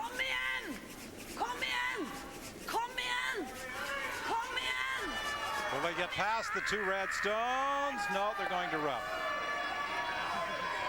Just with a few feet more weight, that would have made it by those staggered rocks in the top 12-foot. Would have been a great shot.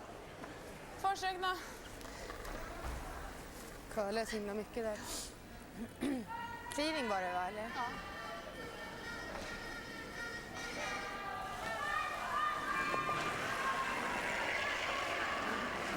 And as Joan and Mike have both pointed out previously, when ice is a problem such as we do have here, takeouts are a little easier to play than trying to play that delicate come around.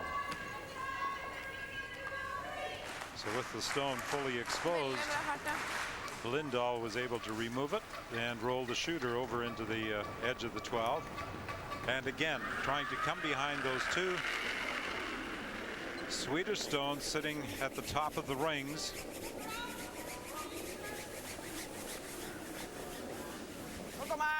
Almost a good shot with her first stone of this end. Look how quickly the rock comes across. And this time, Aslan didn't get far enough across as it's still open. She had enough weight, but the line wasn't as tight.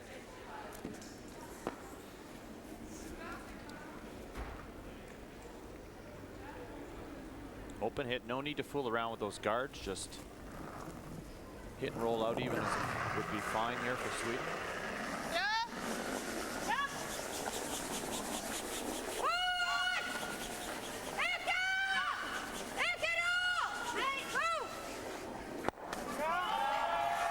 Or roll. Eva Lund gets an inside roll to line 3, line 4 actually. That's a great shot. Not the call, but certainly worked out very well. Takes away that draw that Marianne Haslam played a couple times to save the end. Now it takes away that path. So Jordy Nordby now is going to try to deal with those rocks that are in front of the tee line. She's going to jiggle up the line of them, try to move them around a little bit. She knows she can't get shot stone, but she's going to try to roll in front of something. And as I said, Lynn Gitsmark's rocks will not move as much as Marianne's. They get fooled on this. She's also got far too much weight. She was looking to move around 2 or 3 stones, and she just didn't get to the top rock in the 12-foot to move anything around.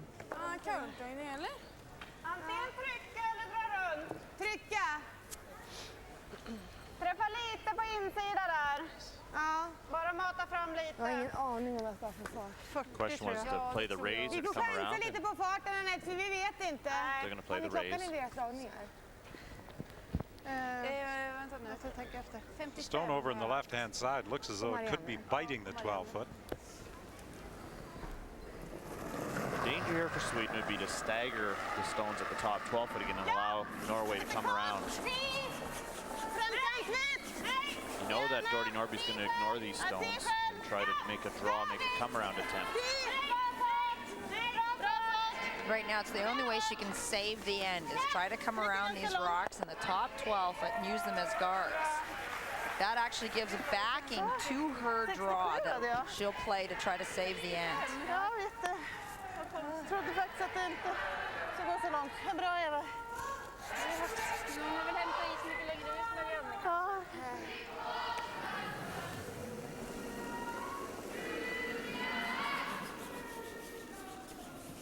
So now it's Gitsmark's opportunity and to try and come around those two Swedish stones at the top of the rings. And again, this has to slow down and move. It goes harmlessly out the back. Sweden lying 4 for sure, maybe 5.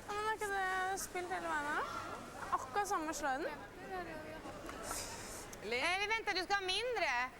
80. 80. 80. There you go. That's where they want this rock to stop in the top 8 foot and block that draw. That freeze attempt that Norway has been trying for the last several shots. Inte någon endaste 80 som har gått in på hela dagen. And it's about this time in the earlier game that we saw the ice start to speed up. We've seen Lynn Guthmark miss her last 2 shots heavy. We'll see if Annette Norberg's able to read those 2 throws from Norway, learn what draw weight might be.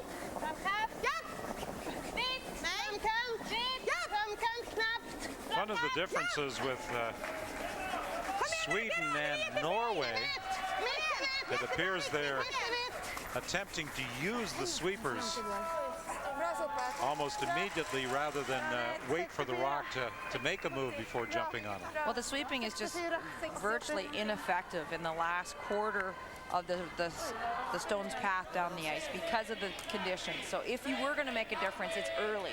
It's early. Right after the stone is being released, if you want to make a difference on line or weight, it better happen in the first quarter to a half of its path down the ice. And again, that is the opposite of what we see in arena ice and good arena ice conditions where it's very consistent, very little frost. Sweepers are actually better off leaving rocks to the very last and then sweeping them in and carrying them into the house. So this is the opposite of what many players would be accustomed to. Det lettere å dra 2 der enn 1 der og 1 på den andre siden. And talking to members of the Jennifer Jones team after their disappointing loss in the 3-4 game to Nordby, they were saying we're spoiled at home. We're accustomed to playing in such good ice conditions in our provincial playdowns and at the Scott. It's true, and I tried to say that in our last telecast. Unless you have been in this situation, in an arena that got so incredibly frosty that it did become keen, it's hard to believe until you play on it. It looks like it's going to stay that speed, that heavy kind of ice all the way through. And I know we got tricked on it, and it was at the Olympics, and the semifinal of the Olympics, and we had played on such frosty ice that it actually got keener at the end of the game. And it almost cost you. It almost cost us a chance for a medal, that's for sure. And I wouldn't have believed it either till I saw it. And I know when I got home and complained about this terrible ice conditions and how we were unprepared for it, I know my brother said you should have been training in Saltcoats instead of such good ice conditions in the good curling clubs, because you don't learn how to play on the changing conditions. You do become spoiled. Well, if Norberg makes this takeout, Sweden is going to be lying 7.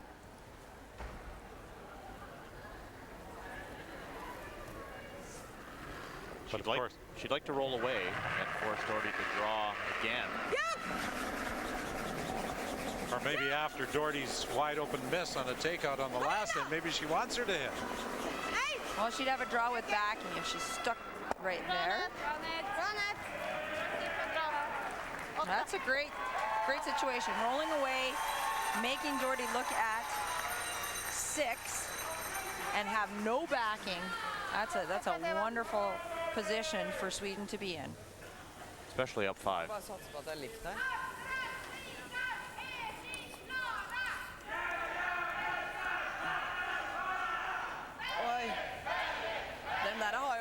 She has to almost get to the 4-foot to score on this end.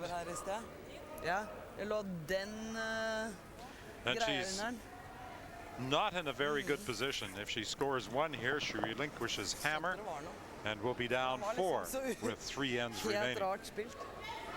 Norway just not able to capitalize on the momentum of winning that last game. They seem to be confused this entire game, thinking that the ice conditions would be the same as what it was at the end of their 3-4 match, and have not been on top of things ever since.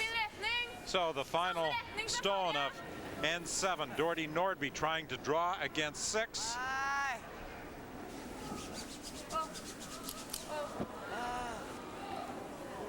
just gently brushing it as it comes down into the top of the 4. Will it dig in time? It's going to slide.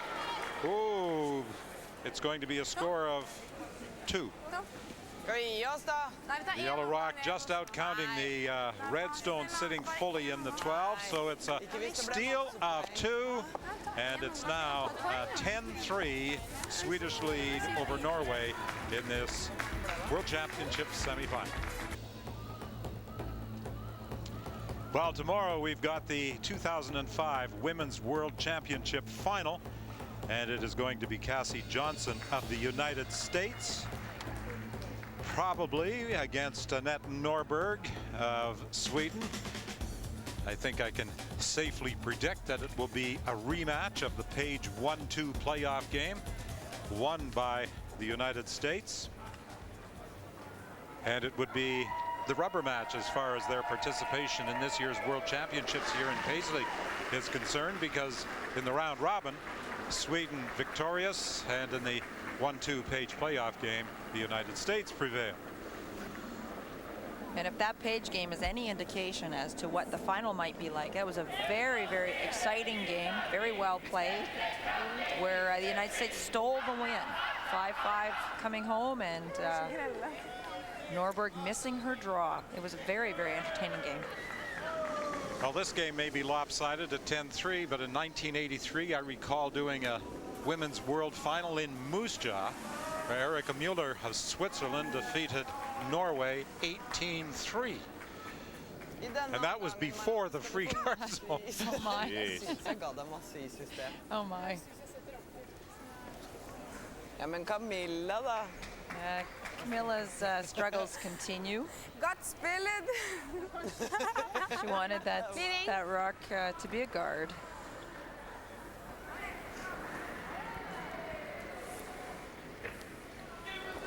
So it makes the job easier for Sweden, because Anna Bergstrom can remove the stone that is in the rings.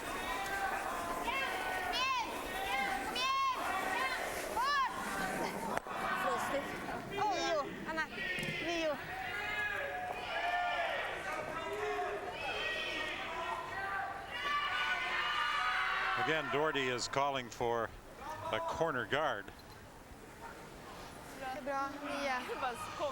Camilla Holt has really struggled with her game. She had problems in the 3-4 Page playoff game against Canada today, even though Norway won. And she has really struggled here. She hogged a couple against Canada. She's had a couple of hogged stones here in this semifinal. And in attempting to throw up a corner guard, she has come too deep. And once again, she slides into the rings. Godt spillet! Just makes the job for Sweden just so much easier. And the rules dictate that they must play 8 ends in this semifinal and in the championship game. Assuming that Sweden does carry on to win this game, and tomorrow's final play against the United States, they certainly, as you said, Don, were the top 2 teams here. In the stats, USA and Sweden traded number 1 and number 2 for every position, with the exception of Lynn Githmark, the third for Norway, squeezing up into the top of the stats of the thirds. Every other position was dictated by either the USA or Sweden. They really have been the teams to beat all week. And that's always good to see, that after the playoffs, teams that dominate the round robin make it right through to the finals. Kjemperetning til frys, helst ikke. Ja, det en fin frys. Nesten. Kom igjen.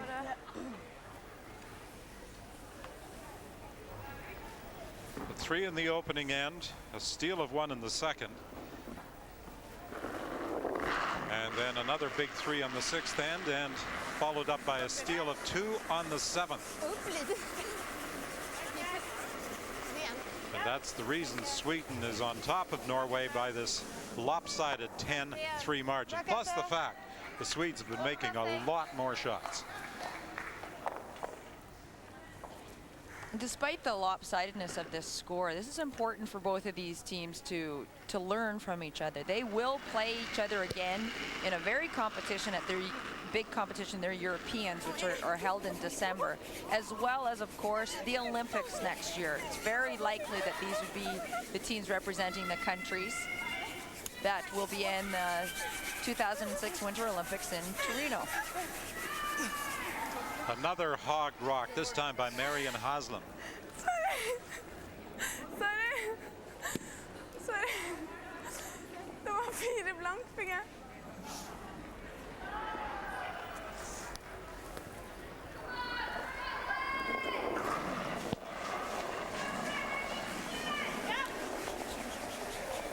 Well, the Swedes are now going to take out their own stone.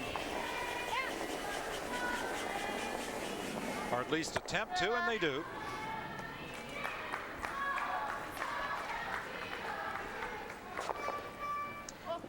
Yeah, in the European Championships this year in round-robin play, Nordby defeated Norberg. Then in the semifinal, Norberg was the winner. In round-robin play here, Norberg eked out a 6-5 win. So this game will give the Swedes a 3-1 advantage over Norway in head-to-head matchups this season. Nå går jeg og flytter det ett-tallet på tavla ned til oss. Er du med på det? Hei!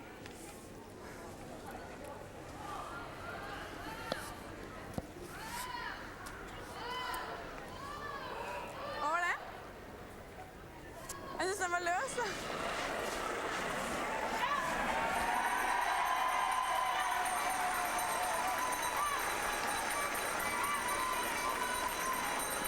Eva Lund will successfully peel out the Norwegian rock. She was the runner-up in the 1990 World Junior Championship, played in Portage la Prairie, Manitoba, the year that Kirsty Hay, then Kirsty Addison, was the winner for Scotland.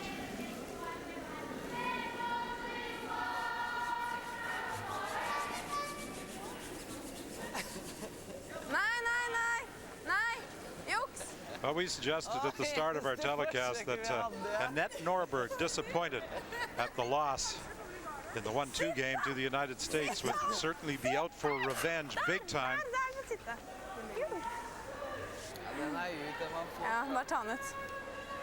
I'm not quite sure. Did somebody go out and burn the rock? I think it was burned coming down the ice. And then I think Githmark simply went out and touched it again, because I think it was burned. I'm not sure, or whether Lynn is just getting a little silly with the, you know, we were watching her laughing as she's coming down and sweeping, and I think she's given up on this game, Don.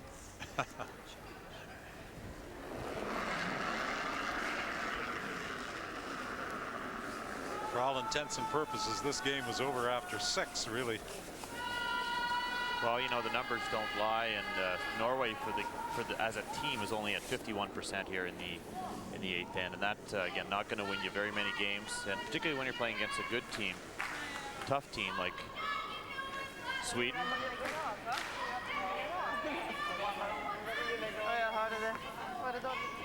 Well, they will be allowed to shake hands upon the completion of this end, and I don't think there's much doubt that the Norwegians will be congratulating the Swedes and wishing them good luck in their championship game tomorrow against Cassie Johnson of the United States.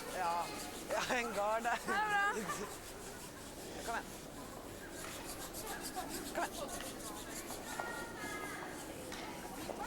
Going through the motions, I think, would be an understatement here for Norway.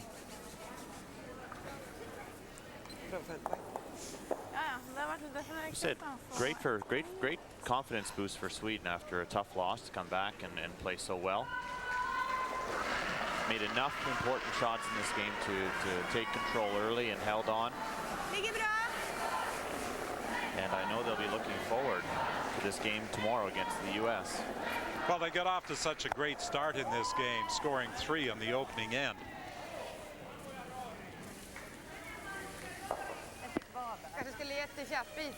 There's a Canadian connection to the United States team in that Rob Meekin is coaching the U.S. women's team here in Paisley, and he's been here this evening watching the game. Rob is from Winnipeg, Manitoba, and as well was a former teammate of Carrie Burtnick.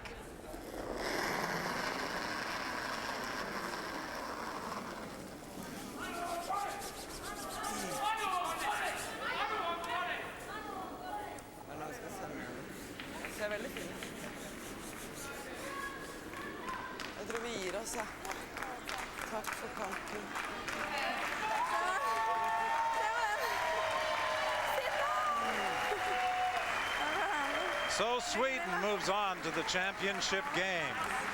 They will face Cassie Johnson for the 2005 Ford World Women's Curling Championship.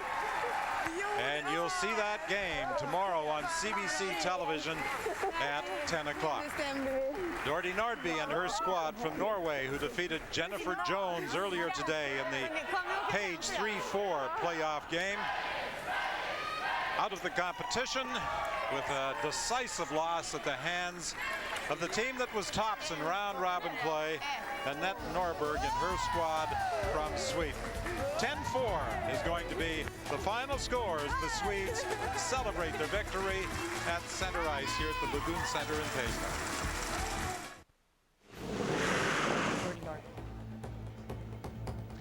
It was a 2-point game after 5 ends, with Sweden leading by a score of 5-3. It looked as though Nordby Nordby of Norway might be on the comeback trail, but the issue was pretty much decided on the 6th end when Annette Norberg had an open hit with her final stone to pick up 3 and really take control, leading by an 8-3 margin. Then she came back with a steal of 2 more on the 7th end, and play was completed after 8 ends. A final score of 10-4, Sweden advancing to the championship game.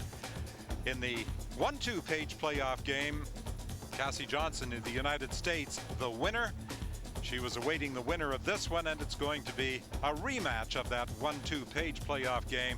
Sweden and the United States for the 2005 Ford World Women's Curling Championship. Annette Norberg and her team from Sweden, the best team in round-robin competition, and they get an opportunity to play for the championship tomorrow, and Annette is standing by with Joan McCusker. Thanks, Don. Annette, back on track tonight in the semifinal after a tough loss in the Page 1-2 game. What was the difference in tonight's victory? I think we got the lead in the beginning of this game, and I think USA played a lot better than Norway did. So, and I think we had about the same level as we had against USA, but Norway wasn't as good as they were. And how will things go tomorrow in the final? Do you expect the same type of play from the United States? Yeah, I would think so. We had a tight game in the round robin as well, so I expected same type of game, and this time I hope we can just pull it together in the end.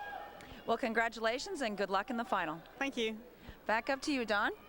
Yes, the Swedish team at 73% in this semi-final game, and the Norwegians struggling at just 52%, reflected on the scoreboard in a 10-4 Swedish victory.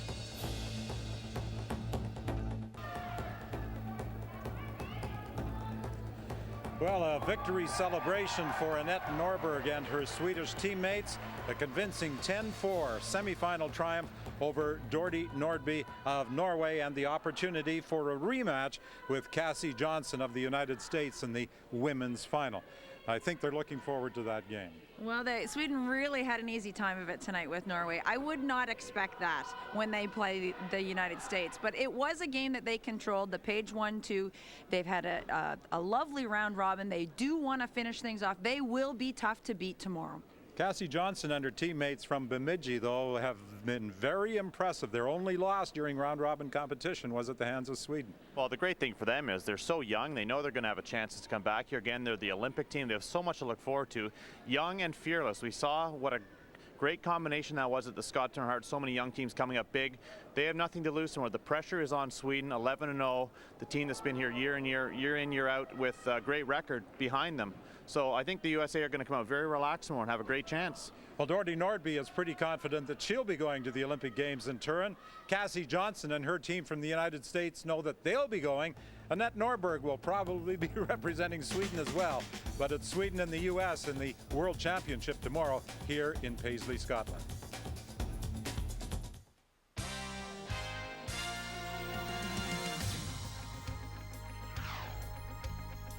The World Women's Curling Championships on CBC.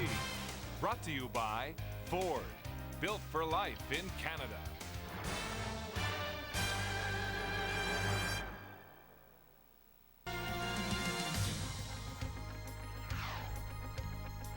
The World Women's Curling Championships on CBC.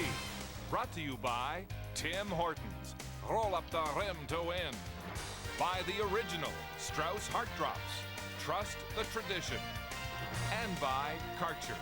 You'll look for things to clean.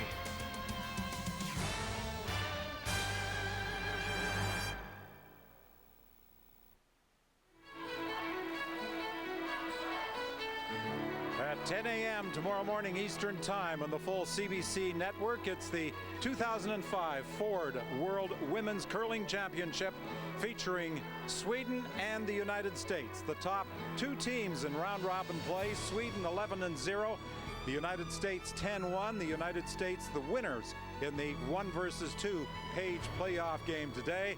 The Swedes got a second opportunity and they made the most of it as Annette Norberg defeated Dorte Nordby of Norway by a score of 10-4. So it's a rubber match tomorrow at the 2005 World Championships. Sweden against the United States for the world title. From Paisley, I'm Don Whitman, returning you to Scott Russell to Mont Gabriel, Quebec.